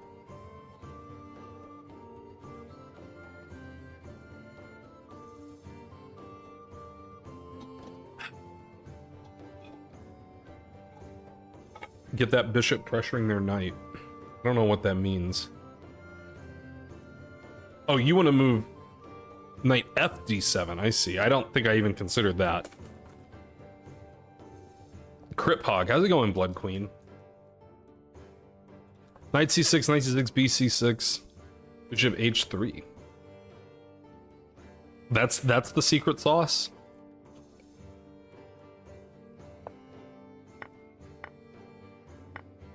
Everybody's rook is hanging? Is that the latest and greatest theory? There are quite a few games.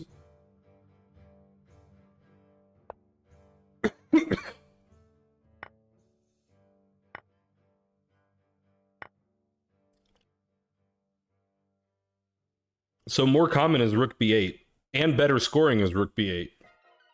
But Camel suggests bishop h3, exclam.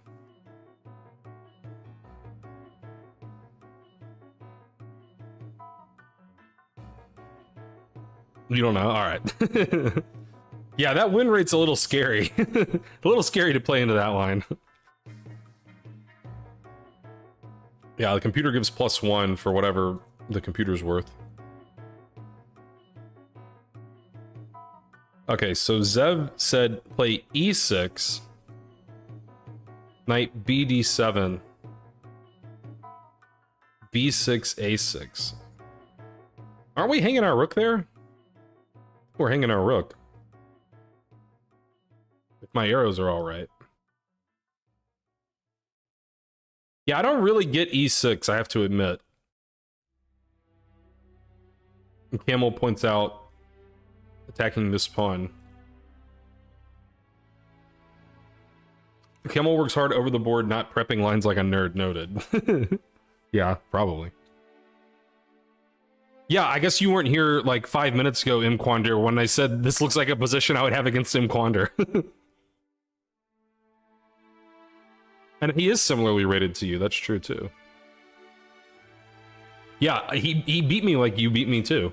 So A6 is what I played. I'm intrigued by this pawn sack though. Maybe I gotta, I mean, if I ever have this position again, I guess I gotta remember it, but. Okay, so A6 is what I played, and my plan was as follows. I want to put the queen on C7 to defend B7, so that my bishop can go here, so my knight can go here.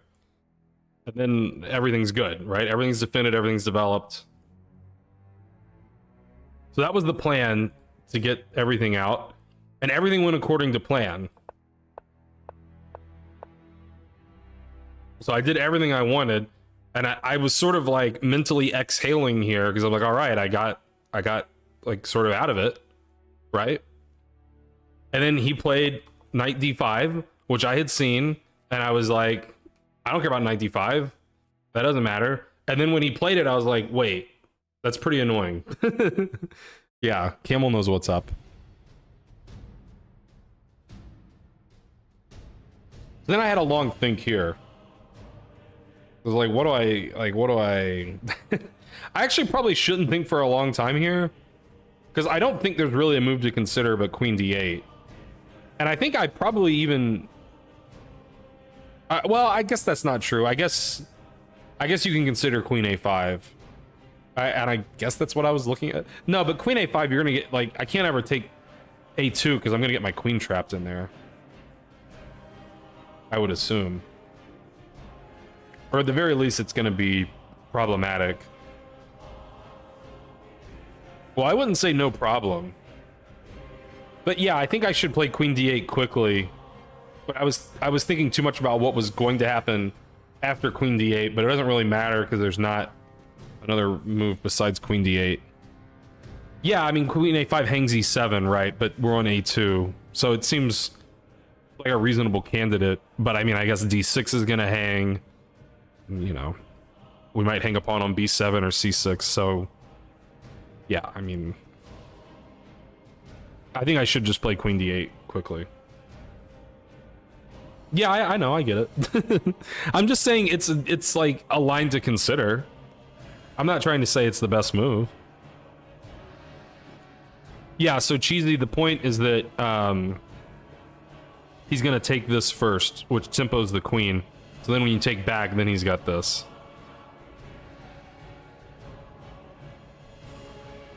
Yeah.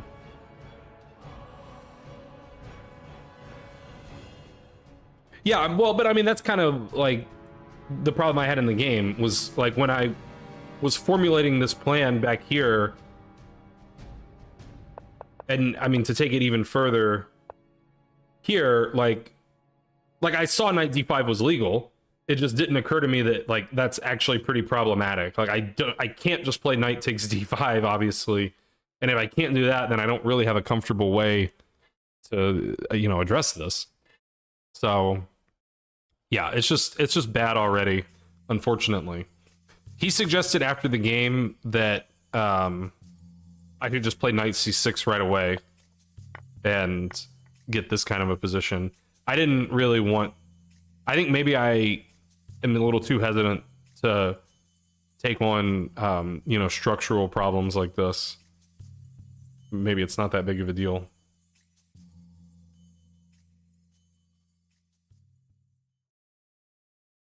Yeah, the computer agrees with him, go figure. And the master database also agrees with him, but 60% win rate for white. Yeah, that was his point, is that, like, giving him the tempo to get the rook to c1 is sort of the problem.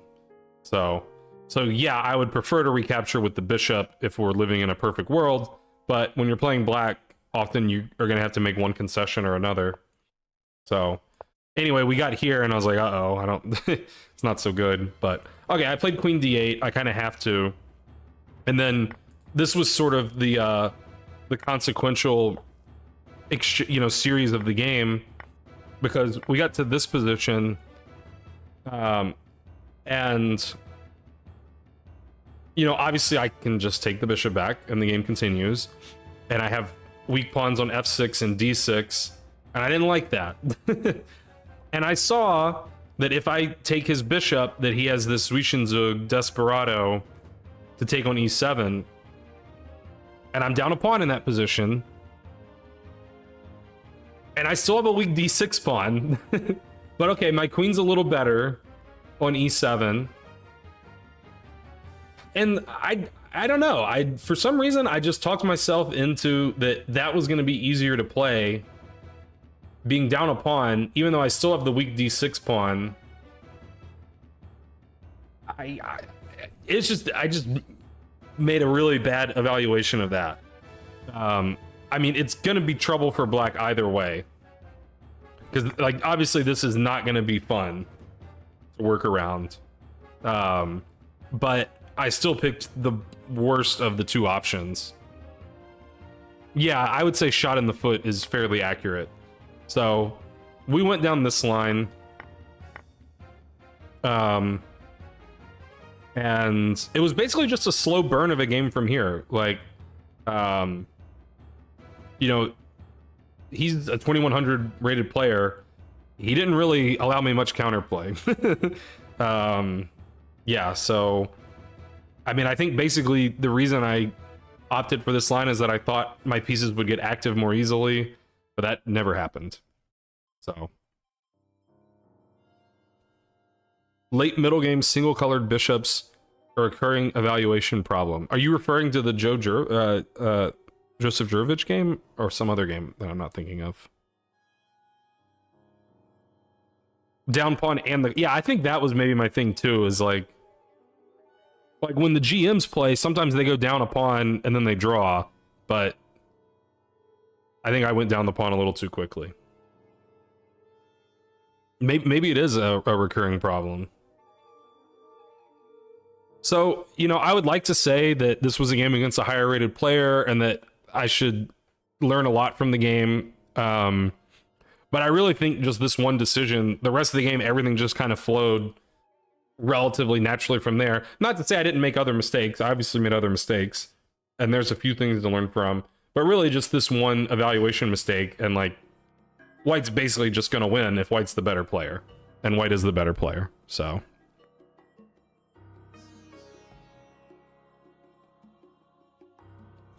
it is hard playing with the black pieces against a higher rated player. That's true. But yeah, he doesn't have to be 2100. That's true. Okay, so I tried to get pieces active. I had not seen the move queen d5, which was quite annoying. Because now I can't take twice here because my rook's hanging. Okay. Again, I did not play queen e6. I played queen e5, which is maybe just being a little too willing to trade into, the down a pawn endgames where the GMs draw, but I'm not going to. He did convert very smoothly, yeah. I thought he played really well later, especially. Also, for some reason, I just didn't even see that c5 is the most obvious move on the board, but it just like didn't even cross my mind. So I don't know what I was thinking, but yeah, I played b4 to try to keep the pawn disconnected.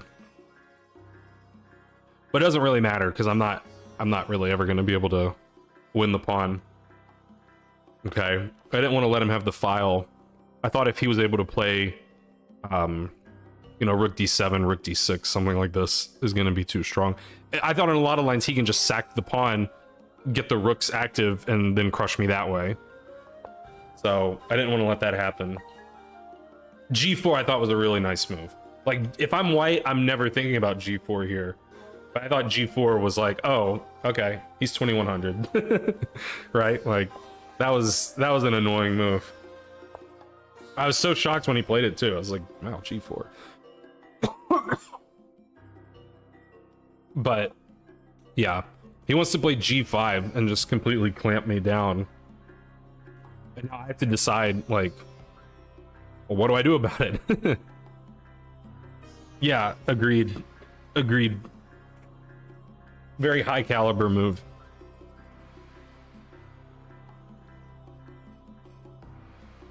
So I looked at h6, I looked at f6, I looked at king f8.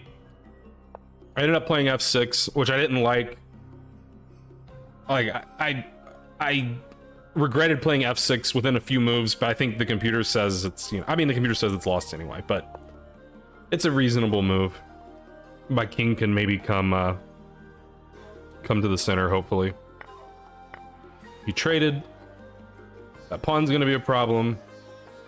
King over. f4 I also would never really think of. It's all cooked, yeah. Agreed.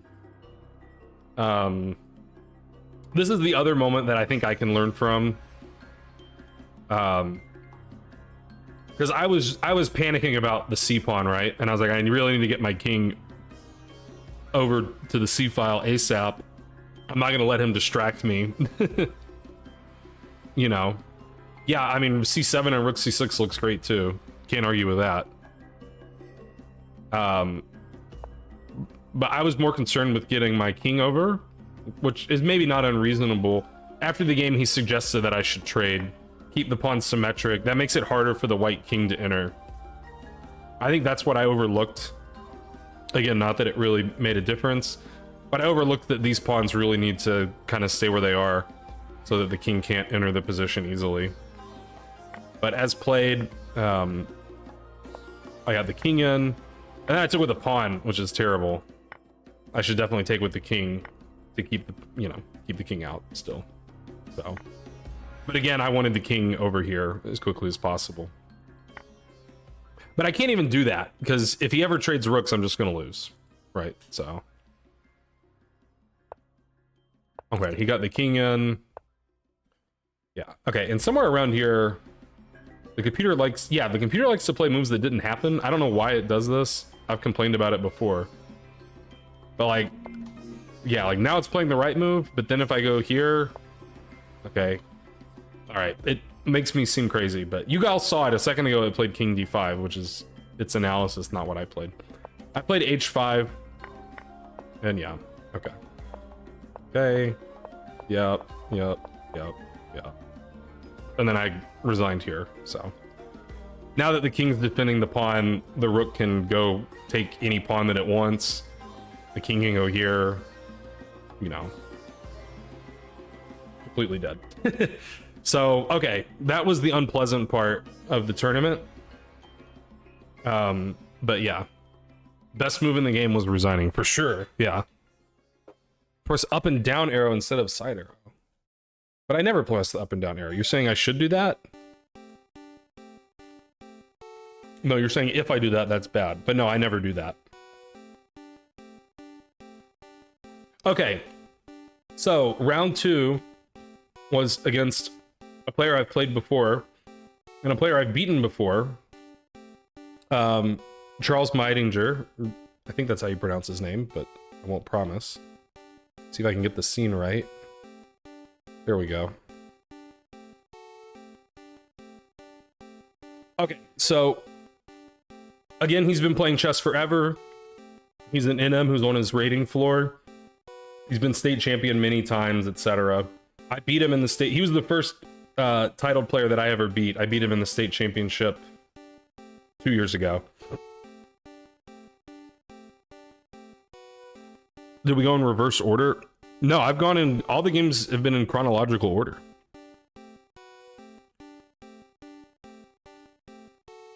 Well, Okay, so that last game was the first game of this weekend's tournament. So it started bad, but the rest is better. So and the state championship was a little bad, but not disastrous. I went 2.5 out of 6, lost 15 points. Yeah, new tournament. So this is from this past weekend, 2 days ago. Okay. So it was a BOGO Indian. I don't really know much about this opening. I just know that you block with the bishop, and I know if they take, you take with the queen, and you don't care about knight e4. Doesn't matter.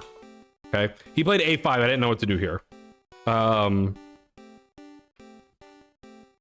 don't remember what all I considered. I do remember I considered knight c3. I remember I considered a3. Pretty sure I considered just taking the bishop. Queen c2 makes sense, yeah. I played a3, which I think is the most common move in the database, I think. Oh no, okay, I was way off. g3 is pretty common. Oh yeah, that's the move Matt Larson recommended. So I submitted this game to Ben Feingold's stream yesterday, and Matt Larson was visiting him. So Ben Feingold and Matt Larson reviewed the game. Although really, you know, Ben's game reviews on stream are mostly retelling. You know, you got to pay for the analysis, which is fair.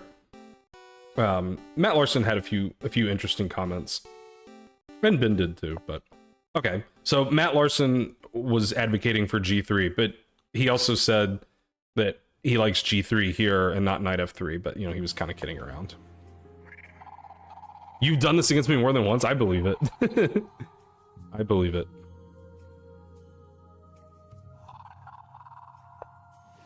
Okay, so a3, take, yeah, this looks, you know, normal.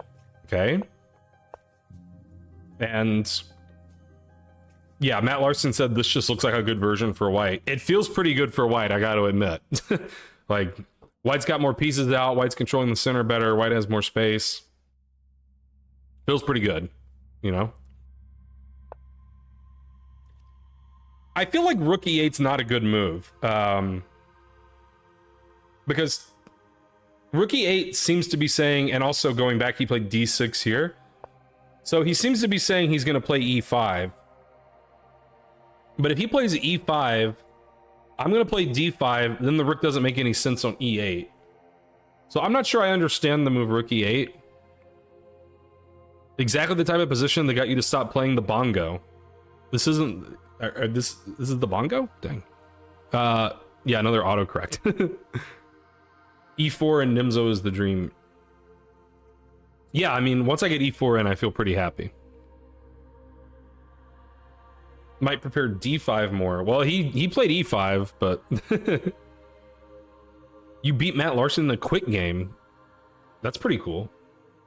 I am Matt Larson. Maybe he plans knight d7, knight f8 for some reason. Well, that did happen, so I guess you're prophetic. But it happened like much later, in much different circumstances. Okay. No, you estimated me. I wasn't thinking about that. Okay, so now I had a bit of a think here because, like, it's pretty glaringly obvious that we need to develop the bishop so that we can castle. But I don't know what square the bishop belongs on. E5 thematic, but doesn't feel... I agree, it doesn't feel good. Doesn't really feel like it accomplishes much. So, G2. Yeah, that takes too much time, though. Bishop D3, you like? I mean, I can sort of understand arguments for Bishop E2 and Bishop D3. My experience with the Makagonov King's Indian lends me to want to play Bishop D3. I know this isn't a Makagonov King's Indian, but it kind of feels like one to me. It's just that, you know, black didn't fianchetto over here, which is a fairly significant difference. But the big pawn center, the knight, you know, I don't know. It feels sort of in that vein to me. These ratings are USCF. One big difference is they can't really go bishop g4. Well, I played bishop d3. Matt Larson said the bishop should go on e2. Makes sense, I guess. I mean, you know. Well, we're going to see the problem. So, he played e5. I played d5. And Matt Larson's comment was, if your plan is to play d5, then why is the bishop on d3? Like, the bishop doesn't need to be on d3 behind all these pawns. Now, my counter to that is, again, in the Makagunov King's Indian, which is like this same pawn structure, the bishop goes on d3. Even though, you know, it's all blocked up there, like that's just, the bishop's better on d3. And the bishop can become a monster later in a lot of those positions. But I mean, I get the argument. Like, it does, logically, I can't really refute, like, why is the bishop on d3? Like, stuck behind this pawn. But anyway, so Matt Larson and Ben both thought that bishop e2 would have been better than bishop d3, and I'm sure that they're right. And I think Ben said, like, play bishop c2 here, and then if he takes, you have like e5 later, you know. Okay, and then just to prove Vindictive wrong, he played bishop g4. Yeah, and this is kind of the problem, I think, with bishop d3, is now it's like, well, okay, well, what do I do about this? Because there's not like a really obvious square for the knight to move to. We don't really want to waste the tempo and play bishop e2. I mean, I definitely thought about just letting him take on f3 and messing up the structure, but I didn't like that this knight just gets a great square on f4. That just seemed really bad. Knight g1 5 head, yeah. So, I don't know, this is a difficult question for white, I think. I think it is about playing it like an e4 opening rather than a d4 one now. Bishop e2 makes sense for e4 setups. I would never think of it that way, but... And I wouldn't know that bishop e2 makes sense for e4 setups because I don't play e4. But... Okay, someone followed. The Ripe Vessel, thanks for following. Knight g1 looks logical, seriously. Are we going to play knight g1, f3, g4, h4, knight e2, knight g3? That kind of stuff? It's a Philidor. Yeah, I guess it is kind of a Philidor.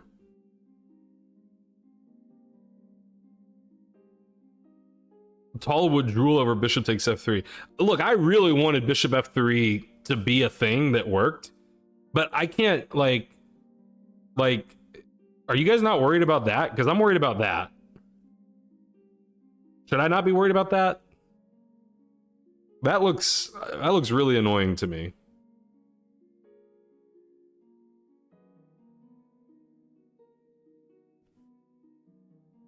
M. Quander agrees with me. Camel agrees with me.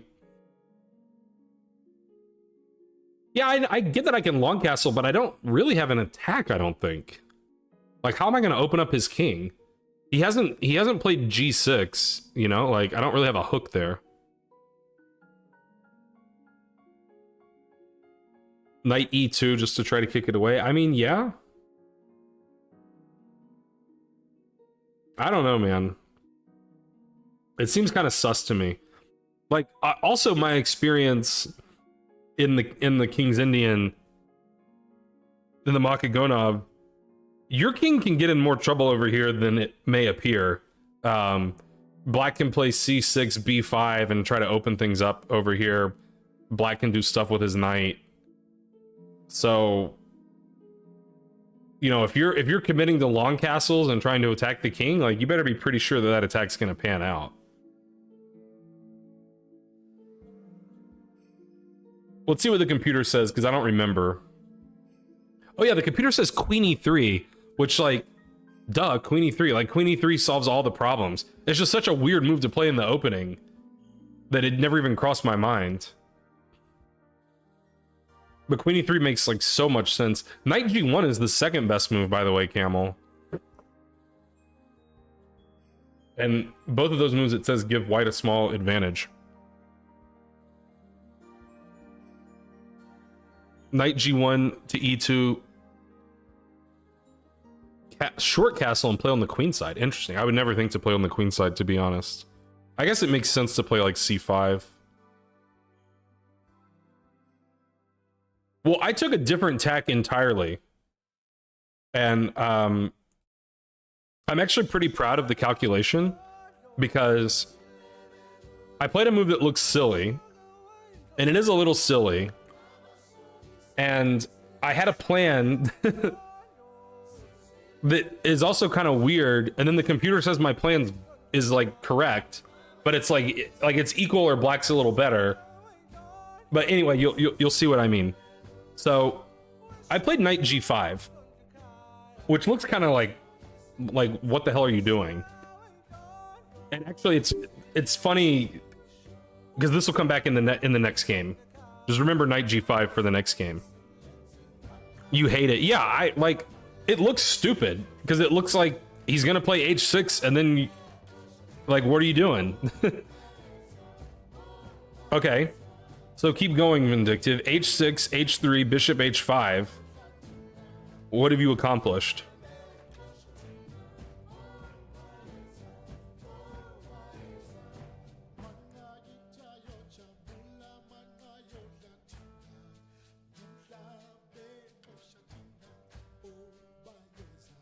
g4 and back to knight f3. I'm trying to remember what exactly my analysis was of g4.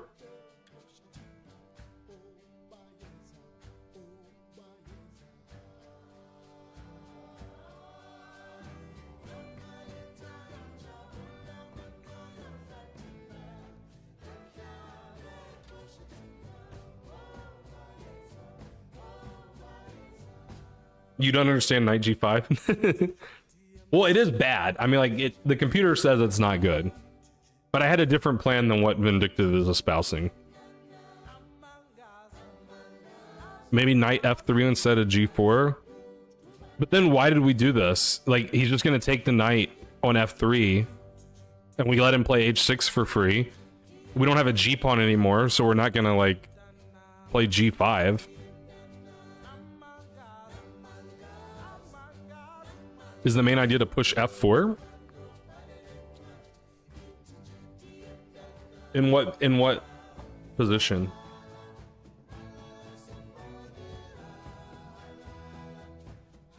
Okay, so h6 f3.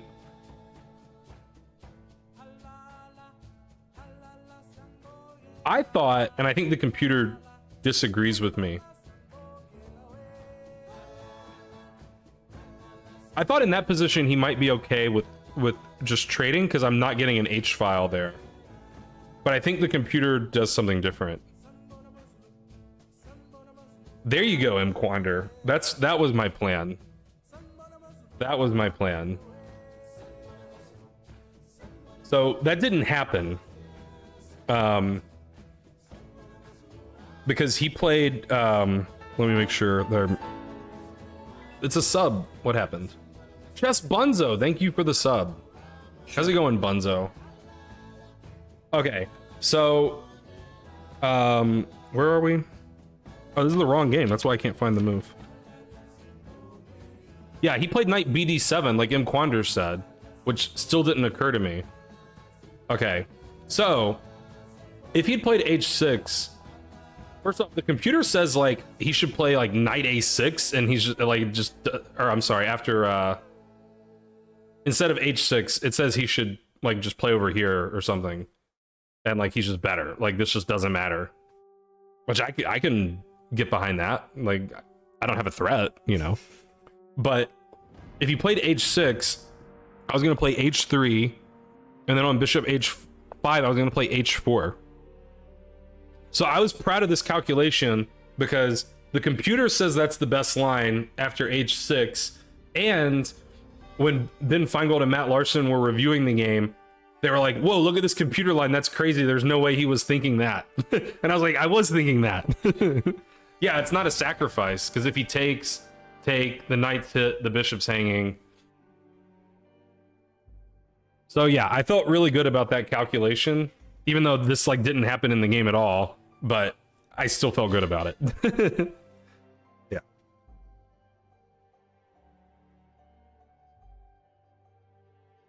Okay, so that didn't happen. He brought his knight over to the king side, and now I just got a great position. F3, G4. I mean, come on, this is just a dream, right? Like I got it all.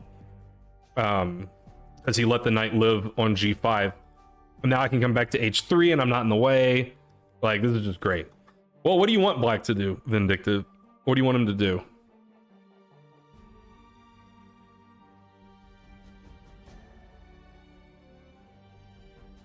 Yeah, I'm not saying White's winning. I'm just saying it's like a really fun, you know, like I just get an attack and I don't really have much risk.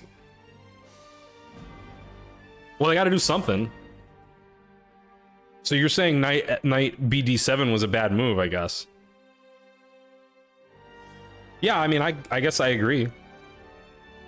Like, the knight on G5 looks sort of innocuous for the moment, but it's not really about the knight. It's about getting the H-pawn up the board so the knight can go to H3 conveniently.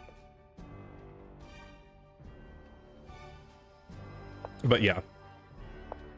I did think like, okay, maybe here he'll play H6, and then I was gonna play H3 again here, and then if he takes, I can take with the H pawn. That was my plan. I don't know if that's any good.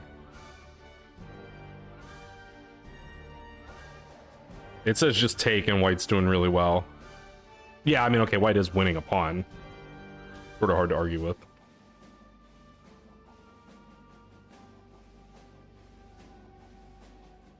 He spent 70 years letting his opponents attack and trusting that his defense is better. So he's always content to allow this kind of pressure. Interesting. I didn't really know that because... so the one game I beat him, I was Black in a King's Indian. And he was just like... I mean, he had this kind of a position with White against me. And he was just crushing me. And then he kind of just like missed my counterplay. And then I had tactics, and I think it was it was a King's Indian. It was a 4 pawns King's Indian. And yeah, he just like missed my counterplay, and I got a tactic that won me the game. The only other time I've had White against him, we played like a really boring Tarash QGD. So I haven't really had this experience of like that he just let me attack him. Then the third game I played against him was in the state championship in Huntsville last year, and I was Black. That was also a 4 pawns King's Indian, but that one was more like double-edged, and I didn't get steamrolled in that game. It was like double-edged, and then it just kind of petered out to a draw. He doesn't change strategy game to game at this point. Yeah, I mean, I don't blame him there. I mean, he's had a successful career doing what he does, I guess, so, you know.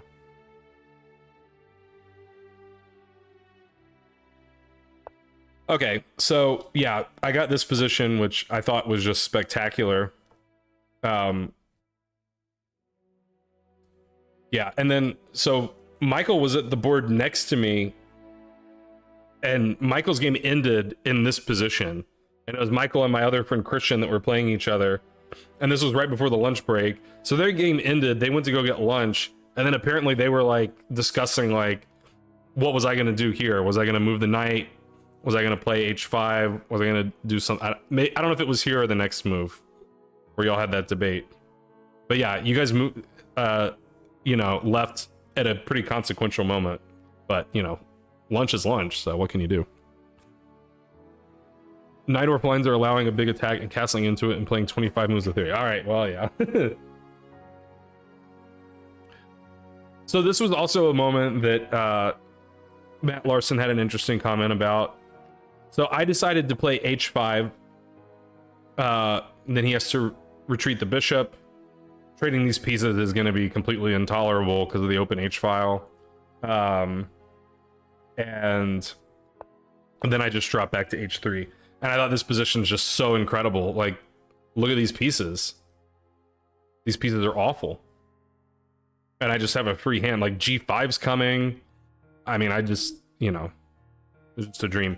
Now, Matt Larson's comment, and one thing I considered was, you know, when I play H5, you could argue that it's getting harder to open up the king side. You know, it looks maybe a little more difficult. I mean, to be fair, like, I'm just going to be playing G5 next move, right? Against, like, almost anything. But his comment was, maybe just pull the knight back to H3 first. And I think the computer does prefer that. And then, you know, it's a little bit more guaranteed to get in there. What I didn't like was that I thought he could play H5 here. And then it's... I mean, like, I am getting an open file. But if we get something like this...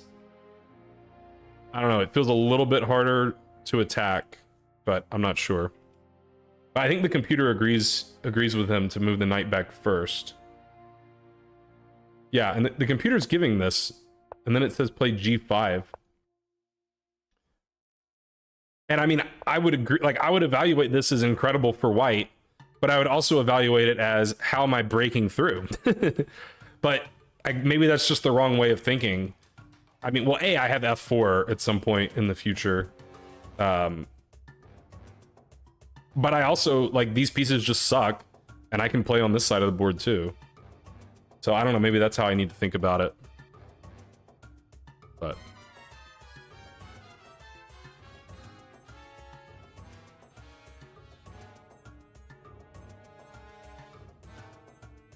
yeah. But I played H5. Knight back. Knight C5. I just preserved the bishop and stopped knight B3 from ever being a problem. Okay, he got the knight around.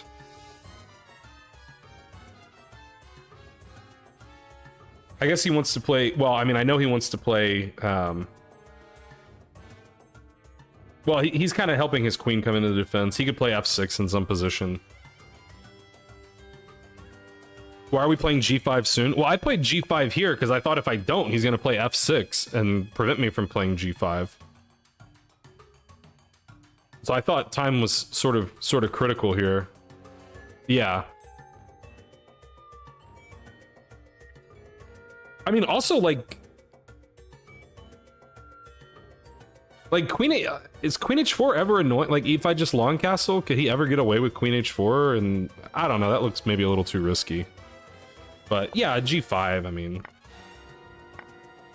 Okay. All right, and he played Queen F6. So here, I thought he wanted to play Queen F4 and trade queens. And I think that that's true, that that's what he wants to do. So I stopped him. So I played Rook H4, which the computer and Matt Larson and Ben Feingold didn't like. So probably there's something to learn there. Knight E2, like a more normal way to stop. I thought about Knight E2. Allow me to try and recall. I wanted the knight to be able to do this.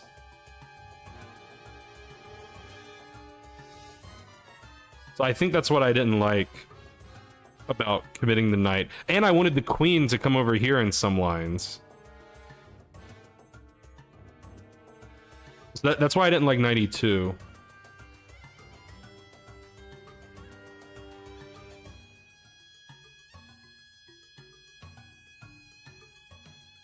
But I liked Matt Larson's take on it. He was like, basically white overreacted to the idea of this queen trade, that it's not like the queen trade solves black's problems. Yeah, 2 2. So I didn't castle because I didn't want Queen F4 trading the queens. But yeah, castles is the best move.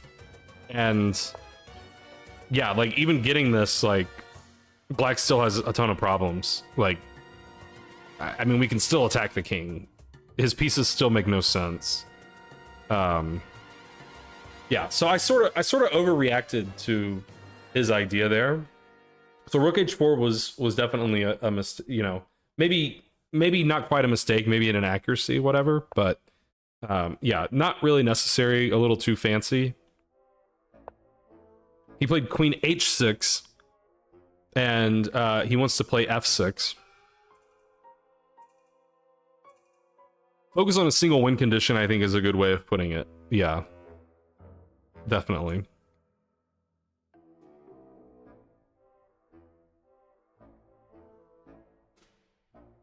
Yeah, Matt was also looking at this kind of a thing.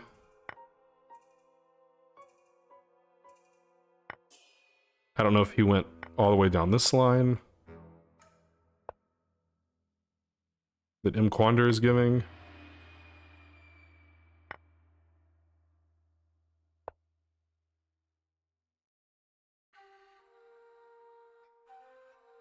That seems reasonable. Could black deviate? Not really. Yeah, that seems pretty concrete.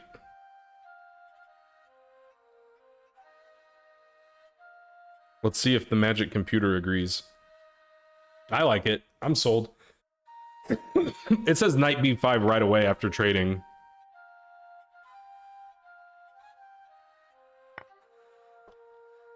With, I assume, similar problems.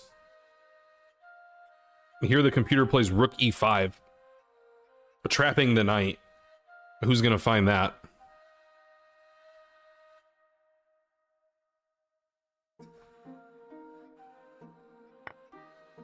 And here again the computer plays knight b5 first.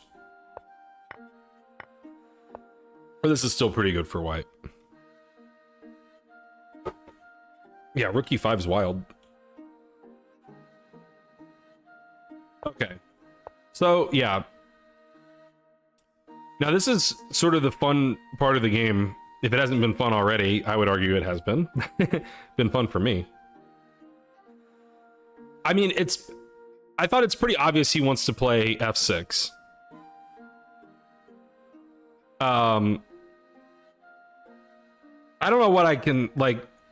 I think he's just gonna get his queen trade, right? Like, I couldn't really find anything to do about f6. So my recollection is I just sort of castled thinking that, you know, that's clearly the best move. And like, okay, black's gonna get knight f6, or get f6, too bad. Then when f6 is on the board, I completely, like, changed course. I don't know about completely changed course, but like, I definitely had not thought about the move that I played here until f6 was on the board. I don't know what spurred me to go down this rabbit hole, but basically this move was the move that I was happiest with probably in the whole tournament. And this move's the worst move I made the whole tournament. It's like, in terms of computer eval, this is the worst move I made the entire tournament.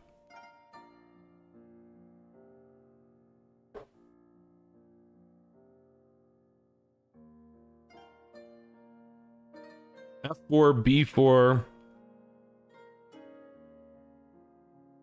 Yeah, I played F4.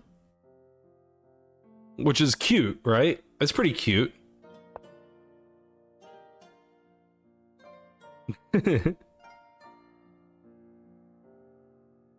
So F4 is a bad move. It's a blunder. Black's better.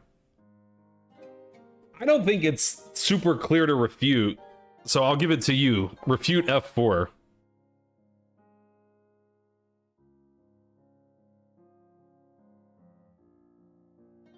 When you do this thing, all his pieces make sense. Yeah, I mean, I think that's sort of the problem. E-file open, E5 available. Yeah, okay. So if he takes on F4, my plan was knight takes H7. With E5 coming.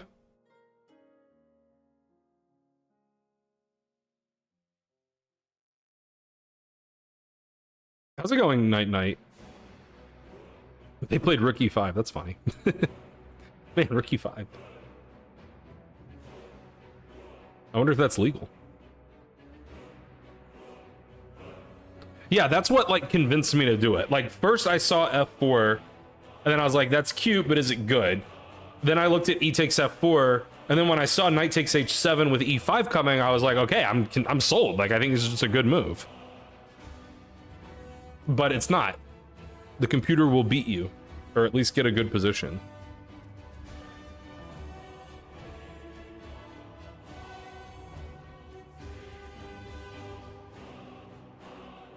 Too weak, too slow, too good.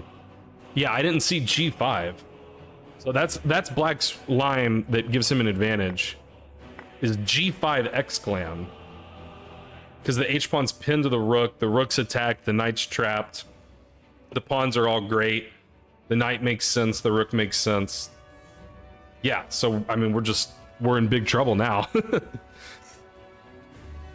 Yeah. f4 is cute like Elephant Man. Wait, I don't know what that means. Yeah, that's pretty cool. So f4 is a tactical blunder because I just didn't see that. I don't feel too bad about missing it. I don't think that that's easy to find. Yeah, I am curious about yeah, g5 is the only move that gives an advantage. I'm not saying I looked at this.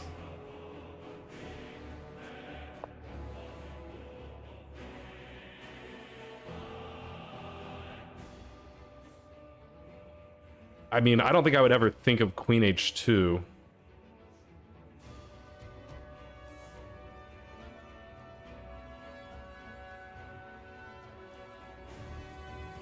It's wanting to move the queen and then take with the rook. I'm just confused why.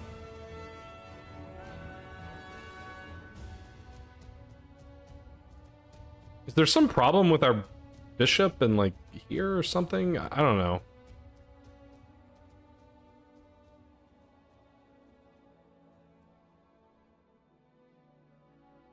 What happens if we take the rook? Am I stupid? Am I missing something? Or take the pawn, sorry. g5 is definitely better, yeah, but...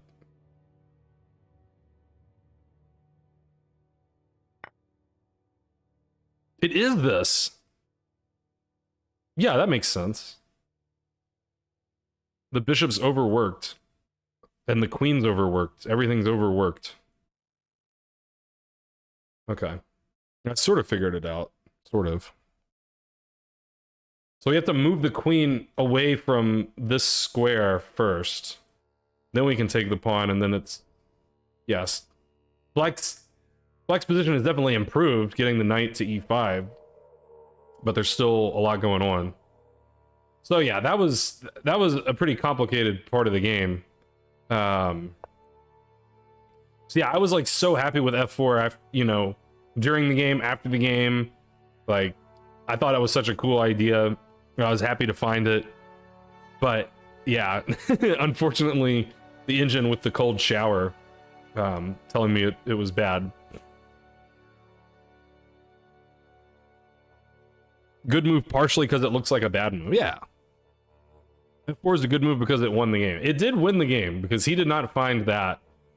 And instead he played knight f8, completing the maneuver that M. Quander suggested 10 moves ago. And yeah, now white just wins. And all of white's moves are fairly obvious, I think. There's still no threat to take here, you know, because the queen's still going to be trapped.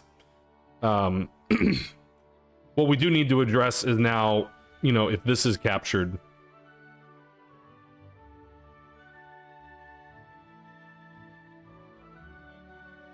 And I played rook g1, and that was captured. And I didn't really see the full idea, but then it sort of became apparent to me.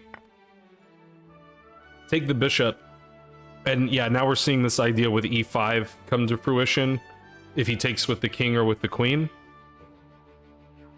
So he took with the knight pretty quickly, and I think he just missed rook g6, but he's lost anyway.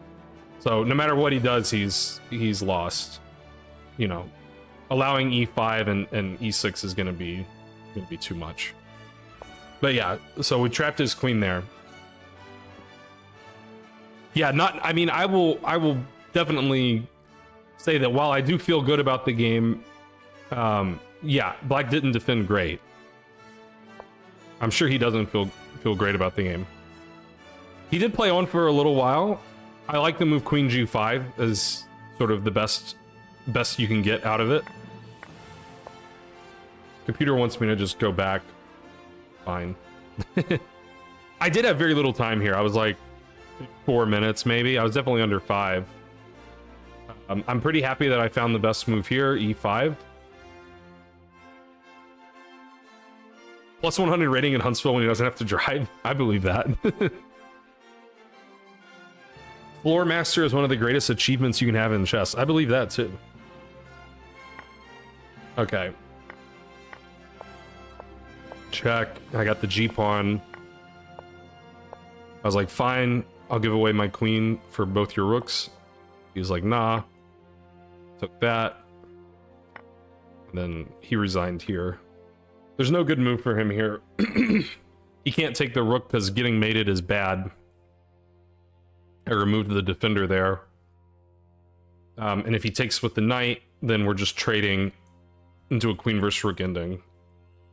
I was surprised he resigned here. I was not expecting his resignation because I was under 2 minutes, and because the last time I beat him, he played till mate. So I didn't expect to resign, but I was very thankful because I was definitely stressed with the time situation. But yeah, agreed. Yeah. Masters that play and pump up the rating pool are great. Permanent 2K, exactly, yeah. Yeah, and he can't check because we just take with the queen.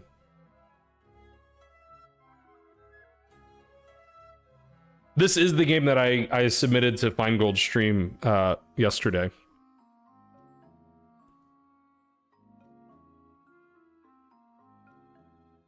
And yeah, Matt Larson's final thoughts about the game was White took a lot of risks, but they all worked out. Like, they all paid off. I was like, all right, cool. But yeah. Yeah, Ben said that it was that I played imaginatively. I do think Ben in the review streams, you know, likes to butter the viewers up. Well, when it's someone like me that he's friends with. If it's just a random viewer, he might trash him, and he might trash me from time to time. But, you know, I take it with a pinch of salt, but yeah, I mean, basically the two interesting moments in the game to me were both dubious moves, knight g5 and the later f4, and both weren't really good from a computer point of view, but they're difficult to find the refutation of, and they ended up working out. So yeah, I don't know.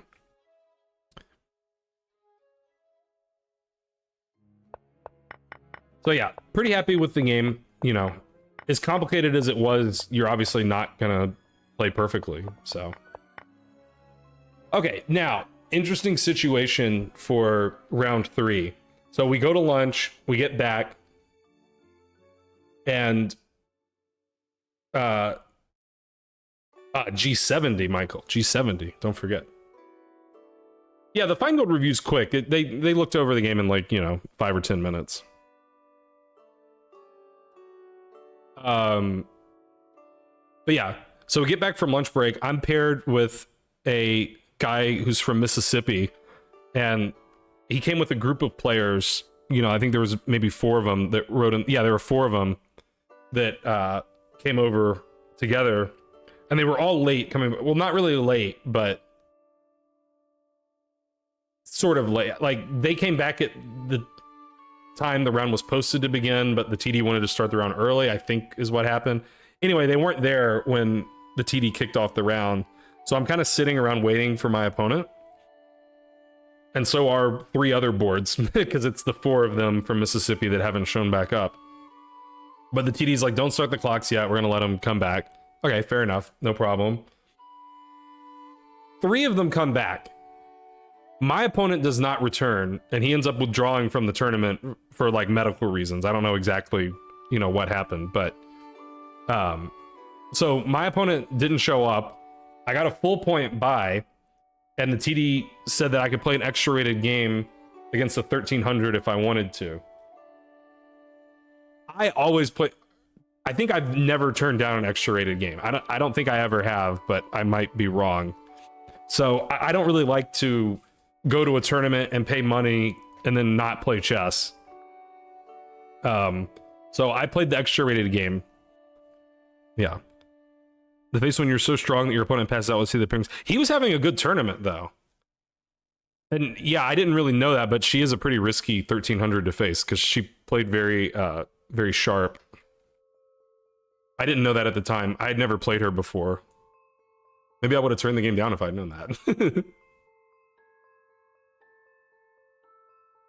there we go. Yeah, I wasn't gonna, you know, call you out like that. But yeah, this guy did beat Michael in round 1. This is probably my best game of the tournament, but I like the other game better because it's against a stronger opponent. So like, this is the kind of game where like, I'm higher rated, I played like a higher rated player, and I won like a higher rated player would win. I think this was the best game I played, but, you know, taking into consideration the opponents, the previous game is probably my favorite game of the tournament. But, okay, so, it was a you know, I don't know what this is. Alpin, I guess, some kind of Alpin. I'm not used to seeing C3 on this move. I'm used to them... Wait, am I not used... I don't know. For some reason, I decided to play E5 here, although I think that's not what I normally play. I don't know. But E5 seems like a perfectly good move. This is just the straight up Alpin. This isn't the, like, delayed Alpin or anything. I don't know why I played E5. I always play G6 here, don't I? Am I losing my mind? I think I'm losing my mind. Yeah, I think I'm just like getting wires crossed or whatever. I usually play G6.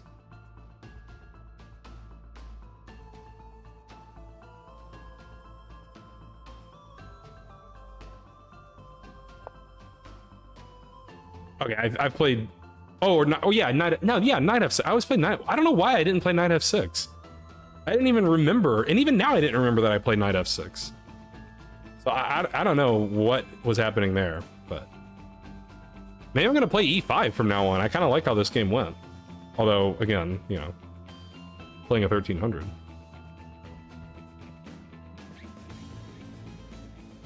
You can get a situation where it lowers your rating for winning? Well, if that were the case, I wouldn't play the game. I gained like 1 point for this game, so. Knight f6, you get equality for free. If they submit, yeah, that's true. If they submit it as an extra game, then it doesn't affect your TPR at all because it's not grouped with the rest of the tournament. That's true.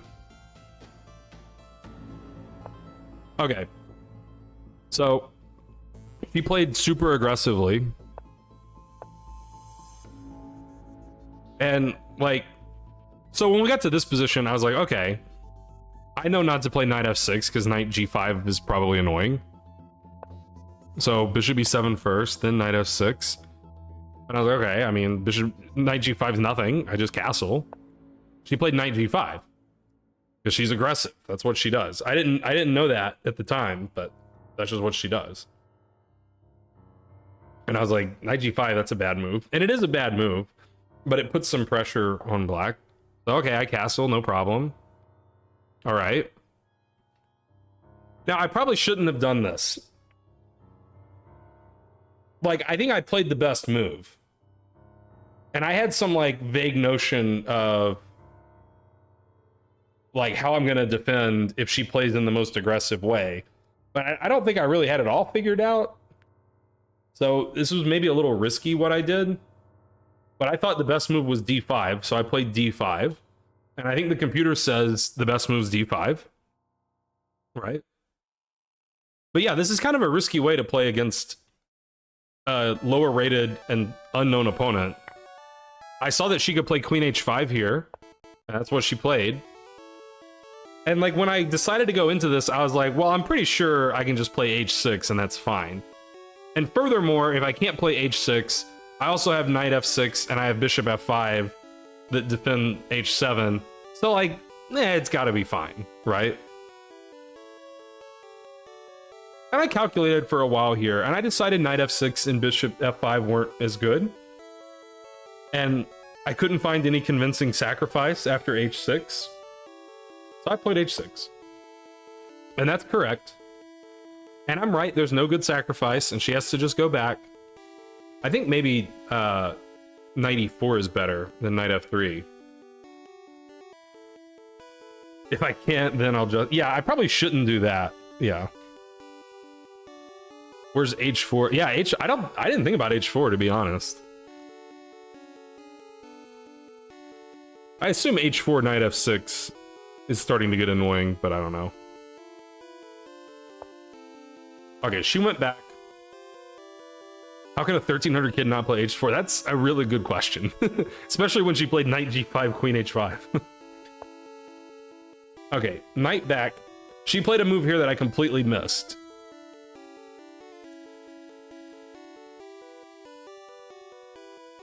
And I shouldn't miss it. It's not like a hard move to see. It's like not obvious, but you know, it's not like hard. She played queen g6, and I was like, oh, I didn't see that that was like possible. And then I had to calculate here for a while. Because yeah, for a second I was like, do I have to just go back? Back to d5? And then I was like, what was the line I didn't like if I went back to d5?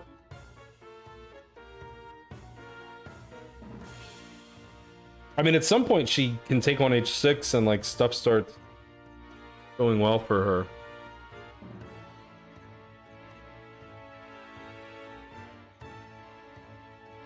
b5, wait. Oh yeah, I looked at b5. b5, bishop h6. GG. That was my calculation. That was my first thought, actually, was didn't she just lose a piece to b5? But yeah, I think b5, bishop h3, knight e8, and then knight g5, I think is winning. Yeah, knight e8, knight g5, I think. Oh yeah, I can take the knight. Wait, maybe that wasn't my calculation.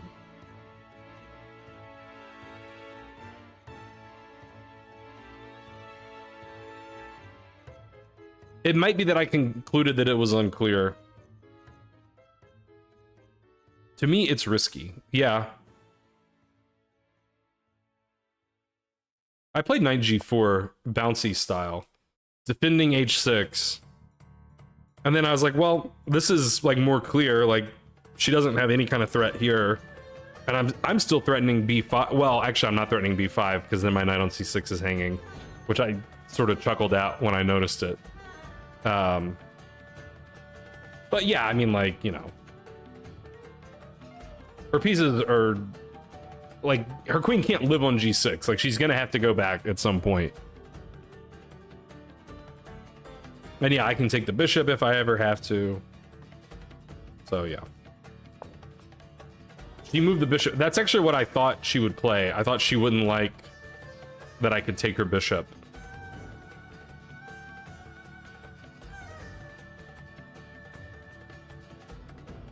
And yeah, from here I just like rolled her over. But I mean, to be fair, like black's just winning, because her pieces don't make sense. She hasn't developed the queen side. King's in the center. Yeah, knight a5. Nah, because the knight's hanging. Isn't that funny that the knight's hanging if you play b5? That's what I thought too when I was analyzing this, and then I was like, oh, I'm stupid, the knight hangs. You guess, what do you mean it's hanging? And then the rook's hanging. Right? Am I crazy?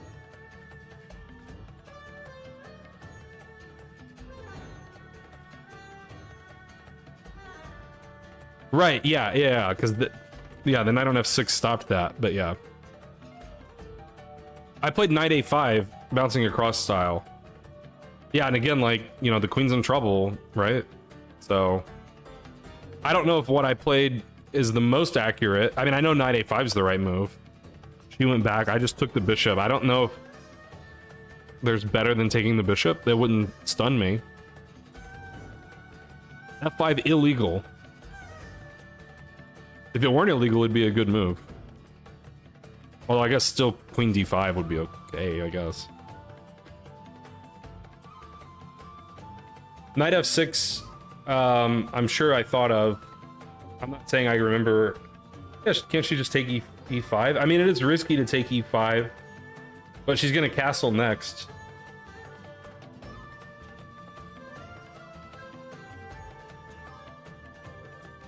I mean, it's brave to take e5, but I don't know why we should allow it. King h8 now? Yeah, that makes sense. I don't think I thought about king h8. TBQH. I took here. Yeah. Yeah, she doesn't want to take with the pawn, so she took with the queen. And I debated between bishop e6 and bishop f5 for a long time. This opponent will be demoralized already that the attack didn't work out. She definitely got demoralized. I mean, you know, body language, it was apparent. Not necessarily at this point of the game, but later, you know.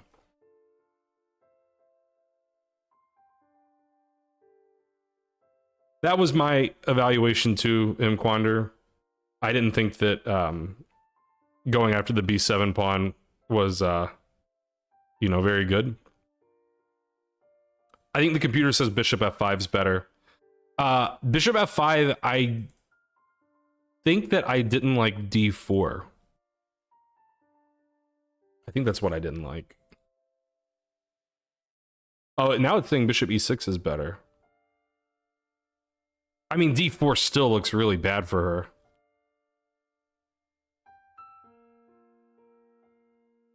And they're both good. I feel, yeah, it's flirting with d4.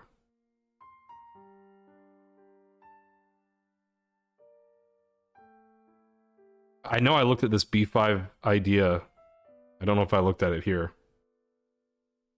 Yeah, it probably doesn't matter much. I mean, it's -4. But yeah, I played bishop e6. She did not try to go after... Well, I guess she kind of did. I took a lot of time in this phase of the game, and I put myself in some mild time trouble, which I always do.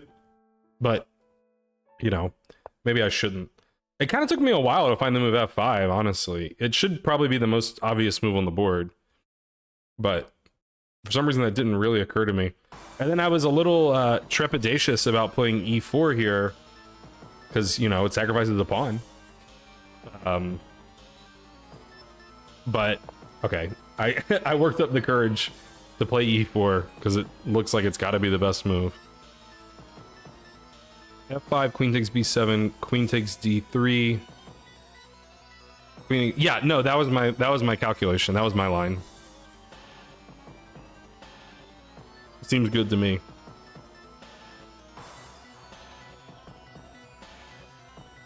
Yeah, I know. I shouldn't. I should just play e4 in like 1 second, but I don't like being down material, man. I don't like it. Even though in the first game I was like, "Here you go, 2100. Take this pawn." Okay, this was the cool part of the game. So h3, find the best move for black. Calculate all the stuff because all the knights are hanging.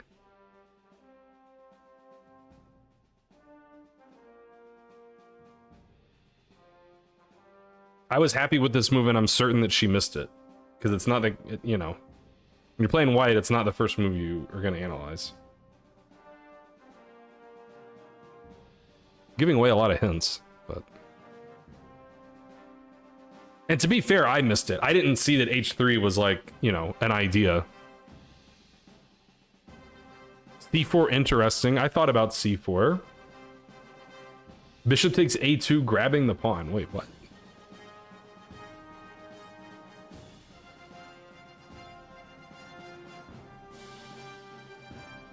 C4 HG CD.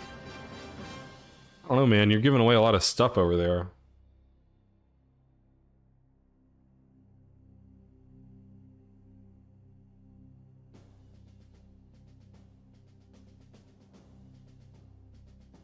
The Inuit got it.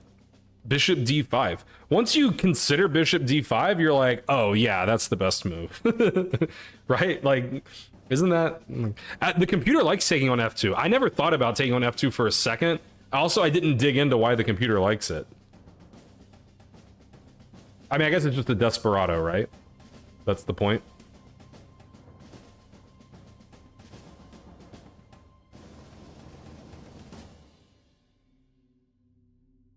What do we do if she takes it with the king? I'm not going to sit here and say that that's a good move, but like, what do we actually do?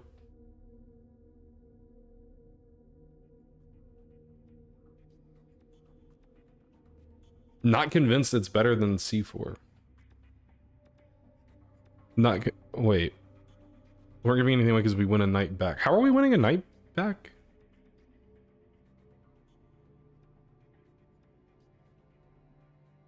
But our bishop's hanging with check, Michael, if she takes with the king. Right?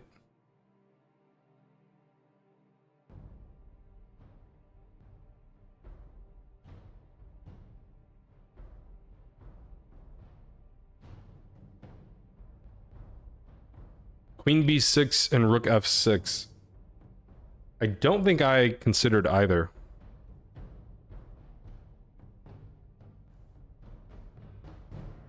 Haven't calculated any lines, okay. Well, no, I'm saying knight takes F2, king takes.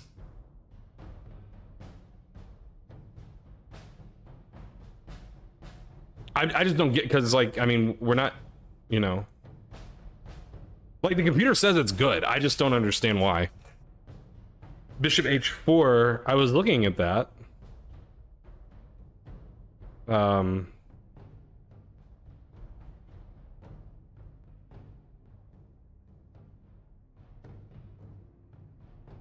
And if she takes it?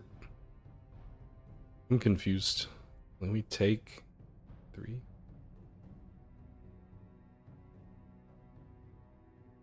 I don't know. I think Bishop D, like, to me, Bishop D5 is just like great. Like basically once I saw Bishop D5, it wasn't nearly my first candidate.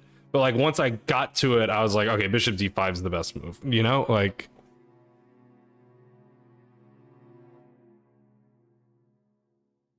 because like she doesn't want to let this exchange happen. If she moves the knight, then we have E5 for our knight, and then it's great. Right? Like, it's just great.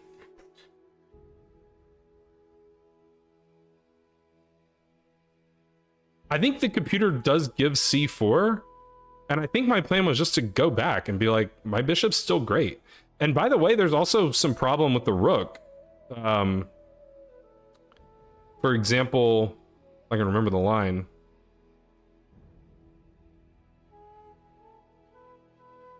What was the line where the rook gets in trouble? Take...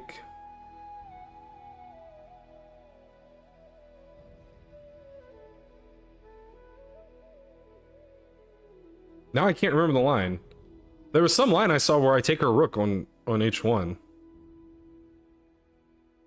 Take. Oh yeah, take and then take here. And there's a problem here with the pawn on f3. So the bishop on d5 is just so great. Okay, what's the deal with knight takes f1? Or knight takes f2? Oh, now we play bishop d5. Okay. And and if the knight moves, then this is annoying, I guess is the point.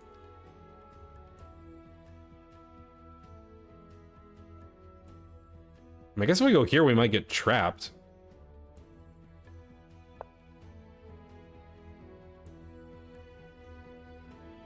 I mean, yeah, who's gonna do all this when bishop d5 right away is just so clear? And then, yeah, I mean, okay, whatever. That's too hard. That's too much to figure out. Bishop d5 is just, yeah. And what does it say about c4? I can't remember. Yeah, it's giving some M quander line.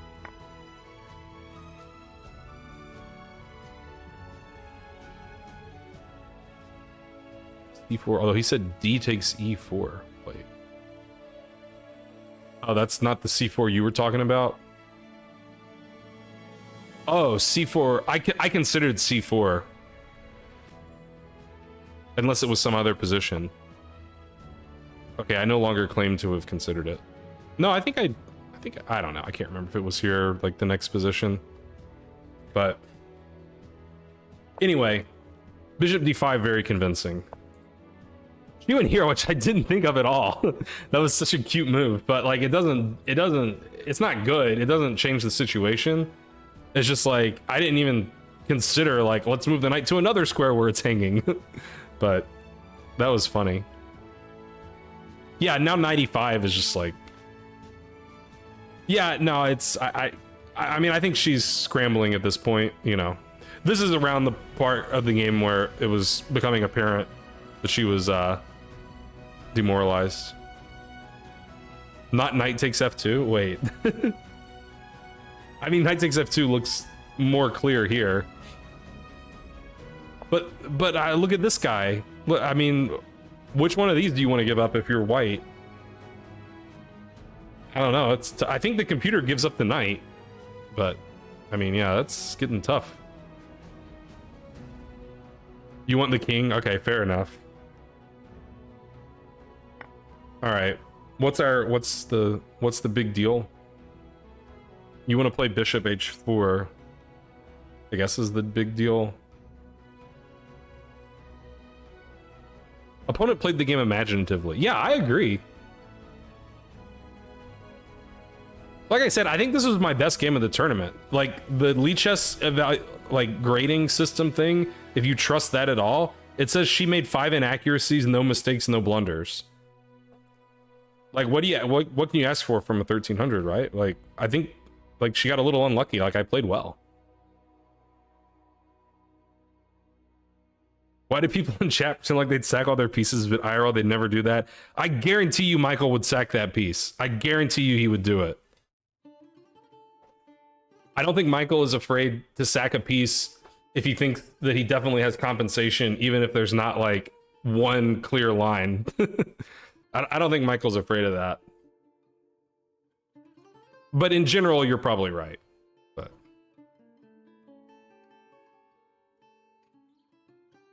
I didn't, okay, like, yeah, obviously she didn't play great, but, you know, it's not like she made any glaring errors. Like, basically her mistake was attacking too much, and the attack, you know, is refutable, and then, you know, then I get to attack, but...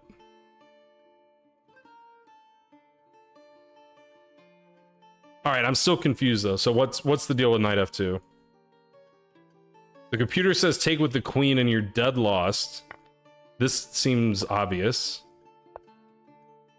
And then we simply take the... Oh, okay, we take the knight. She takes the bishop, we have e3. I mean, I don't want white. What if she just takes back? Now it says bishop h6 exclam.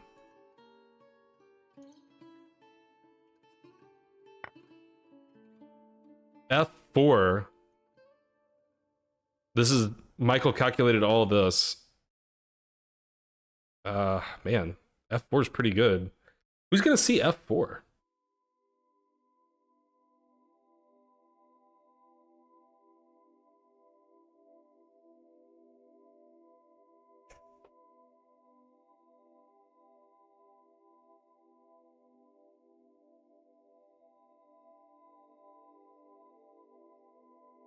Yeah, everything, I mean, yeah, it's not hard to believe everything's winning when the king's here, the knight's here, you know.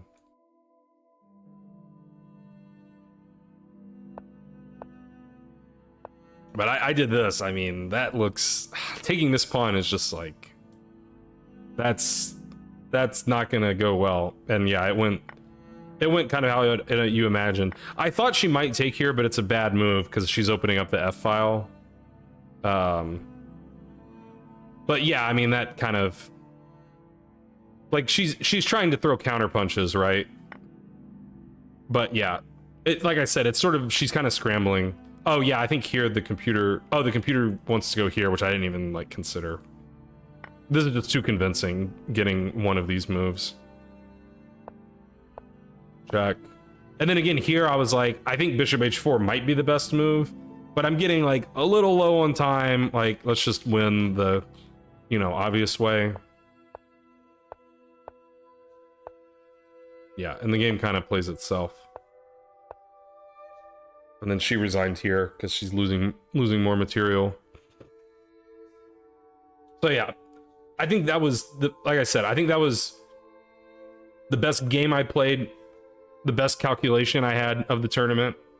But, you know, the previous game is probably a better game just based on the strength of the opponent. She didn't feel too bad after the game, though. She, like I said, she seemed kind of demoralized at the board. But then, like she also was kind of put on the spot because she wasn't expecting to get a game. She had been told that she had a bye, and then she's in, like, the Skittles room doing whatever. The TD goes and gets her and says, hey, if you want a game, you know, I got a player for you. After the game, she's like, what's your rating? Like, she didn't know, like, what my strength was or anything. Like, obviously, she knew she was playing someone in the top section, but I'm sure she had no idea what my rating was.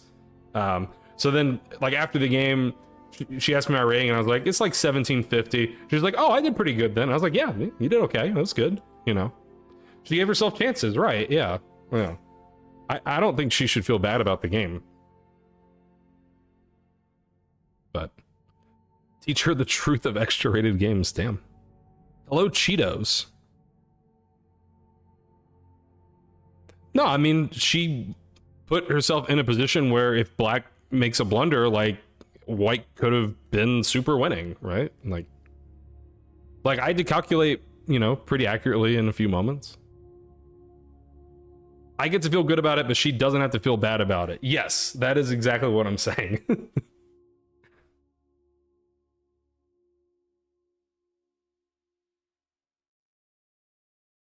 Yeah, and then after the game, she also was like, I'm not sure exactly where I went wrong. And I was like, well, you know, knight g5 and queen h5, you know, I don't know, I wanted to be polite, but, you know, I was like, knight g5 just didn't work out, and then, you know, you got problems over here, right? So I think if you're a 1300 and you play against you know, a 1700 and the computer says you made no mistakes, no blunders, I think you feel good about the game, you know. So I knew that she had beaten Christian, but I don't know that I ever saw the games, because somehow I doubt that he showed me the games. But I knew that she had beaten him once. I didn't know she'd beaten him twice.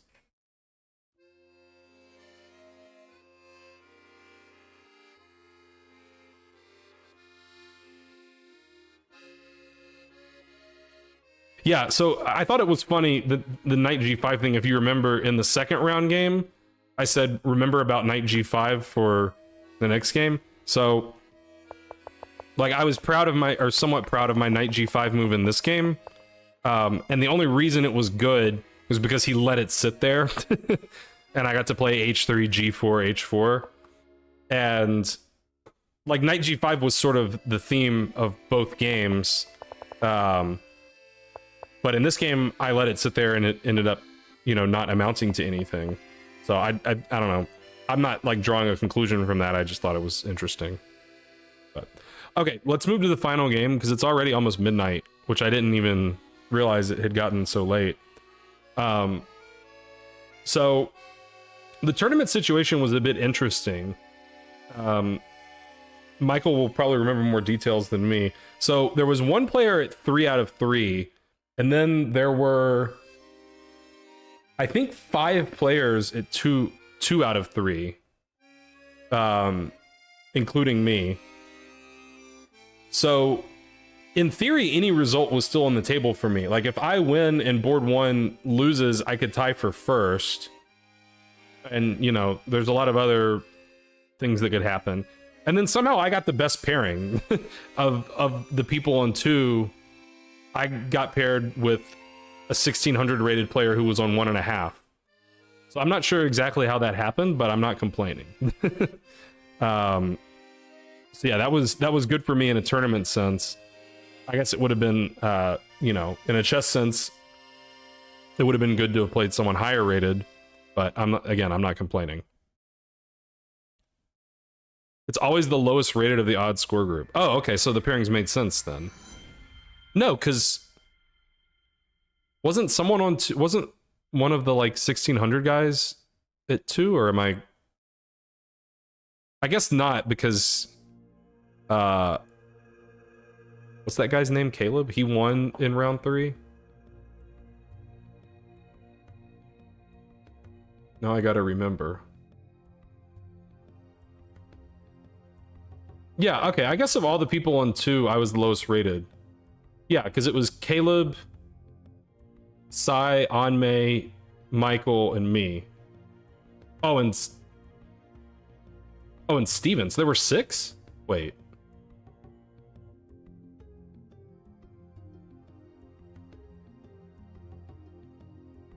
Oh, yeah, there were 6 because one of them played the 3. One of them played Aaron at 3. Then there were 5 of us left, and then I played the guy at 1.5. Okay, so I guess that actually makes sense. If what Michael's saying is true. Yeah, and then there's also colors to make... What's my rating? My rating is 1744. At least it was before this tournament. Now my rating is, I think, 1787, I think is where it landed. Colors messed up the people in the middle. Okay, because I remember you said you were surprised by the pairings. And I remember Sai and Anmei were trying to figure out what the pairings were going to be, and they were surprised too. And I was just like, I'm probably going to play someone better than me, so I don't really care. I don't care what the pairings shake out to be. I did drop 15 points from the state championship, and then I played in the chess league, and I lost to a guy who was in, I can't remember if he was high 1400s or low 1500s at the time he beat me, but I lost a bunch of points in the chess league, which I always do. Chess league never goes well for me, like rating wise. Okay, so this is the final round. You know, final round things, people aren't as sharp. You know, some people want to just go home, which is kind of understandable. Should have gotten Aaron or Steven, but colors didn't allow it. Anmei probably expected to play your opponent. Yeah, you played Caleb, right? I can't remember what. They had a long discussion between rounds, Sai and Anmei. Like, I swear they were trying to figure out the pairings for like 15 minutes. And I think when I piped in that I was also at 2, that, like, you know, threw a wrench in their plans. But I do like that his name is Presswood. I think that's an interesting name for a chess player. Well, I don't know if you were making a chess joke or, you know, some other kind of joke, but I think it's it's a good name for a chess player. Okay, so this game went extremely well for me, extremely quickly. So it was an old Benoni, and my understanding of this opening is that this is better than, you know, the modern Benoni, because the c4 square is open for white's pieces. So the usual thing I try to do is get the knight to c4. That's what someone told me a long time ago to do. So I played bishop e2 here, the point being that I want to do this maneuver, but I don't want to get the knight pinned, you know, because that stops the plan. So bishop e2 first, and now I can just, you know, do that.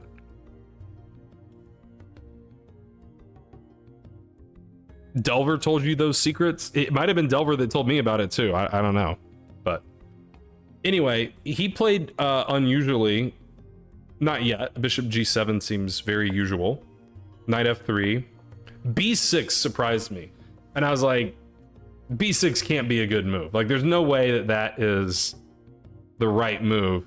because usually black's playing a6 and trying to play b5, or black's sacking a pawn with b5, you know. I was like, that can't be right, but that doesn't mean that it's like terrible, and it doesn't mean that it just gets immediately refuted. b6 violates everything the opening stands for. Yeah, like black's trying to do stuff over here. Stand up and condemn your opponent. Yeah. So I've never played him before. I don't know if this is like, you know, what he does, or if he was trying something new. I don't know what the deal was. But yeah, I thought like the Inuit, I was like, I assume the idea is to play bishop a6. And then I was like, wait a minute, why do I care about bishop a6? Because he's just trading off his quote unquote good bishop for my quote unquote bad bishop. Like, why should I even like address that at all? Like, why should I change my plans whatsoever? So this player is interesting because I've never played him and never stood any of his games. I'm surprised I've never played him before, because we're always relatively close in rating, and he comes over and plays in all the Alabama tournaments. He's from Georgia.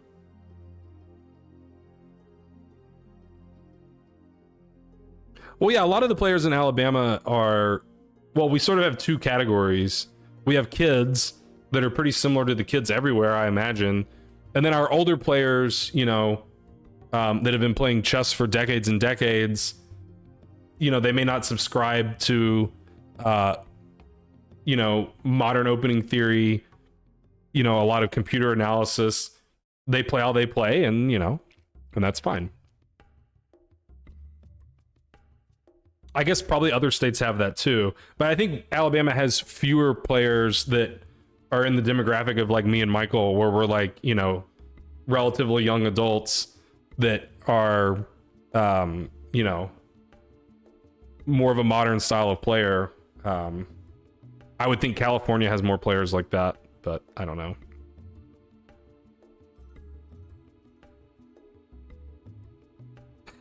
Okay, so bouncing, that's basically what happened. Except I castled because I was like, I don't care about bishop a6. So he played bishop a6.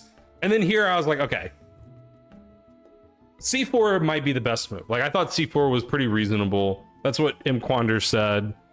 And then he's saying later, knight b5, bishop b5, cb5, fine try. Yeah, I didn't really get that far. I was like, c4 kind of makes his bishop stupid. That's got to be a reasonable plan. But it also sort of goes against what I said, which is that I want to put a piece on c4. So I was also thinking about like the knight coming here. And I saw this stupid little trick that bouncing is pointing out was c3. And then I was like, am I entertaining this move just because it's a one move threat? Or is c3 like a good, like, is it actually a good move? Like, is it a good move in the position? I was like, well, okay, it's blocking up this bishop. Like, that's got to be okay. I don't know if there's much else I can say about it. And yeah, I was like, okay, he can just, he might just play bishop takes e2. And I was like, well, that position's fine. Like, my queen's good on e2. How's it going self-service? Always play hope chess. And so I played c3, and I was like, okay, I mean, there's like a 5% chance that the game just ends and I get to go home early, right? Like, it's the last round, like, something, you know, something could go haywire. And I tried to play it relatively quickly so that, like, he wouldn't, you know, like, you know, if I tank and play c3, like, he might kind of realize that I have some idea. C3 can't ever be bad if there's a bishop. Yeah, that's kind of what I figured. Like, I didn't think it was the best move, but I didn't think it was bad. And I thought there was a small chance that the game just ends and I get to go home early. And then after I played it, he kind of thought for a second, and he looked like he was going to trade bishops. And then he went back and he picked up his g8 knight and he played knight f6. And then I just win. So I guess it worked out. But yeah. Yeah, no, that's what happened. So I took like a second to be like, okay, I'm not like missing something here, am I? Like, okay, he's gonna win my e4 pawn, but I don't care about that. Yeah, it is a classic final round game. Like, all right, well, take. You have to take first because you don't want b4 to throw a spanner in the works Wait, is that right? Yeah, that's why you don't check first, right? I'm not lying, am I?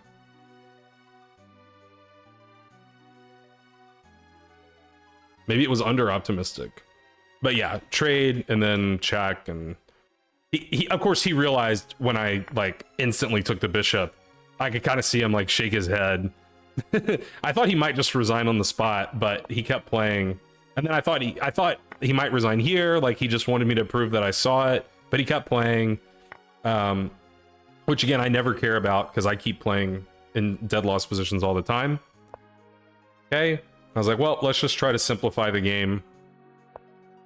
Justice for his round 3 swindle. Yeah, he beat my friend in round 3 when I didn't see, but like Christian was winning, right? Like it was like bishop and 2 pawns versus knight and 2 pawns, I think. And Christian just like hung his bishop to a knight fork and ended up losing. I think it was 3 pawns each, maybe. But yeah, that was unfortunate. Yeah, he beat Christian in the previous round. I think he and Christian have played a lot of times. I don't know what like the score is, but anyway, so my plan is just to try to trade pieces, simplify the game. He doesn't want to do that. Queen back to d3 seems like a good move. The queen doesn't belong on a6. It's really good on d3. I saw that he could play b5 c4. That's what he did, but I tempo the knight, trade the knight with check. Queen on e4 is even better than d3. So yeah. No one has played Christian as much as CL. Michael might have, but I would assume it's one of us is his most played opponent. Michael's by far my, well, I mean, Michael and Christian are close for me. I played Michael more than Christian, I believe, but Smug got removed, but apparently not. Yeah, so there's not really much for black to play for here.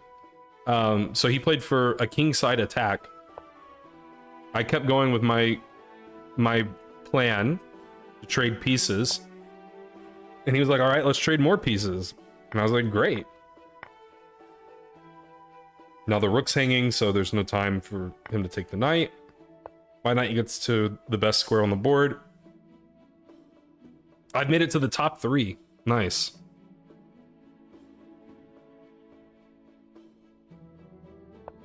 Okay, he played a6 to defend his pawn. I had a bit of a think here. I don't think I came up with the absolute best. In fact, I know I didn't come up with the best move.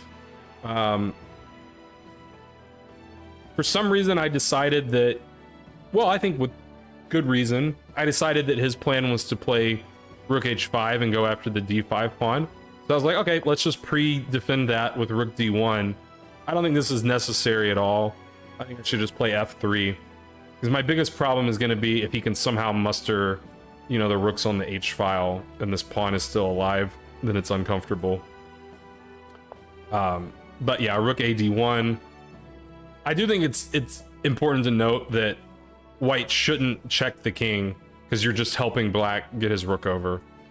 It feels like, you know, why not take the open file with check, but that helps black too much, I think. Yeah.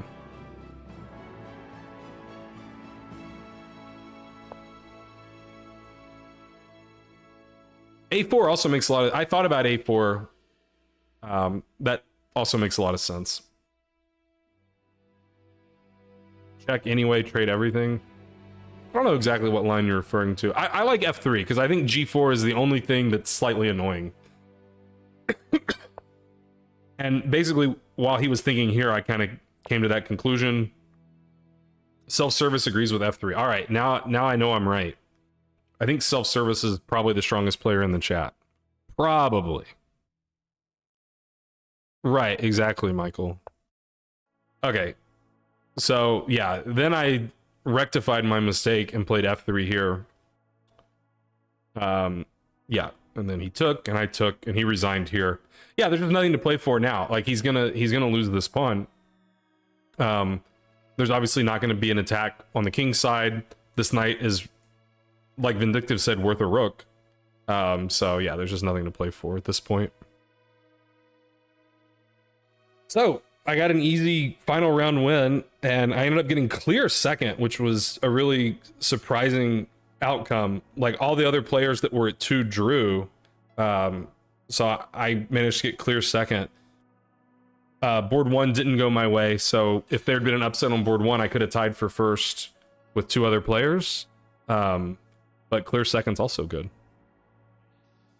So yeah, that's my highest finish in a top section for sure. The other top games were very intense. I didn't know that because I got to leave before everyone else. Like, I was the first game done, which is like never the case for me. So yeah. No, but sorry, this wasn't the state championship by Nag. This was a weekend tournament a couple days ago. Not the state championship. Second in the state championship, I would be overjoyed. I'd be beside myself. It is a weird result. I mean, like, I'm not gonna deny that I got pretty fortunate with the pairings, getting the full point buy in the 3rd round without having to, like, the opponent that I was scheduled to play against was rated, I think it was rated like 1670 or something, but he was having a good tournament. Like, he had upset Michael in the 1st round. You know, he's definitely 1700 strength, right? That's not a huge stretch from 1670, but it seemed like he was probably underrated. So getting a full point buy instead of having to, you know, fight, you know, a good player is pretty helpful. And then the last round pairing was also pretty fortunate. Not that I think this guy's a bad player. I'm not going to judge him based on this one game, but, you know, there were much stronger players that I could have ended up playing against. You think he's quite strong? I didn't know you'd played him before. I'd never seen or heard of him before, I don't think. So yeah, it was sort of a Swiss gambit, as they say. Lose round 1 and then work your way through the consolation bracket, you know. Yeah, playing down a score group in the last round. Yep. So it's interesting you said that the lowest rated player always is the one that plays down, which I guess makes sense sort of logically, but that, I mean, to always have that advantage is kind of like, if you're having a good tournament and you're in a higher score group than you would expect, and then you get to play down, like, you know. The prize fund was fine. I'm not really thinking about prize money for chess tournaments much, although now that I play poker, you know, I guess I think about it a little more. So I wasn't exactly sure how the payouts would work. Maybe you guys know better than me if what happened was correct. I assume what happened is correct because, like, I know that it just gets put into a system and the system spits out the result. But here were the prizes that I was eligible for on paper. Second prize was $150.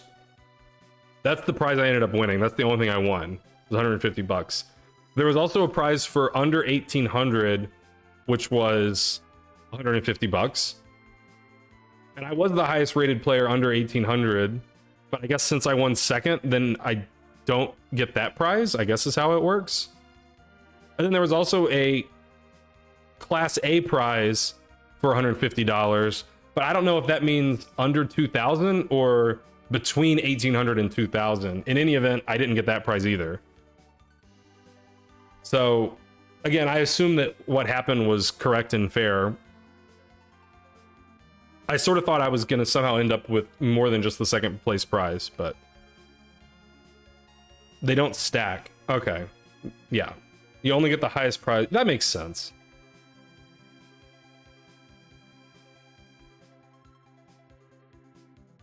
But I know there was also a situation in the state Scholastic last year when I was paying out winners that I had to get Todd to clarify to me, like, why the payouts were like they were. Because I was like, I think it was like Walker tied for some prize. Like, Walker tied for an under 1200 prize, but Walker's rating was like 1270. And I was like, wait, why is Walker getting a split of this prize? And Todd had to explain to me that it was like, well, he had the same score as the player who earned the prize, and so by some rule, like he has to get the prize, like he has to get a fraction of the prize to something. So basically, I don't understand how prizes work. So I go to the chess tournament. I pay money to play. I don't ever expect to get money back, and if I do, then it's great. Yeah. Right, yeah, they combined like third and under 1200 and split them, even though Walker was over 1200. Something like that is what happened.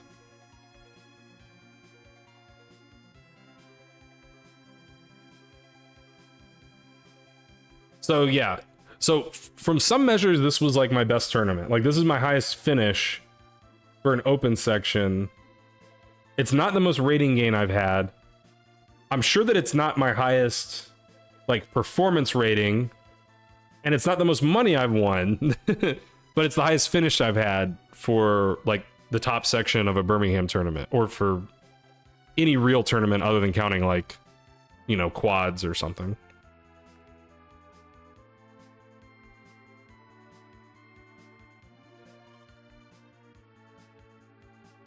Gets paid out in MAGA merch.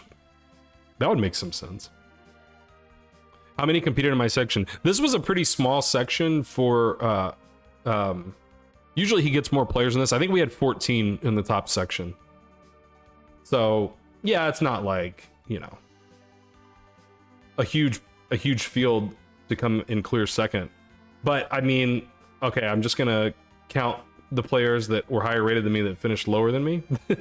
1, 2, 3, 4, 5, 6, 7. So half the field was higher rated than me.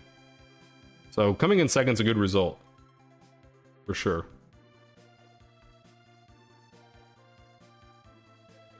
But yeah. Okay, so yeah, I felt great about this tournament. It's got me, you know, wanting to play chess again more. But, you know, probably next tournament will go bad, and then I'll be like, all right, back to poker. But and to prove Michael's theory that we talked about before the tournament, I wouldn't say terrible, but like poker tournaments did not go well yesterday. I definitely lost more money yesterday than I gained from the chess tournament. So playing poker's how you lose money. Nah, it ain't like that. How is this stream still going on? Well, it's about to end, and then I'm gonna go to bed, because I'm the kind of guy that goes to bed by midnight nowadays. So you skip the game and watch the Feingold review instead. Yeah, that's probably worthwhile. It's only 7 minutes past midnight. That still counts. All right, who are we gonna raid is the real question.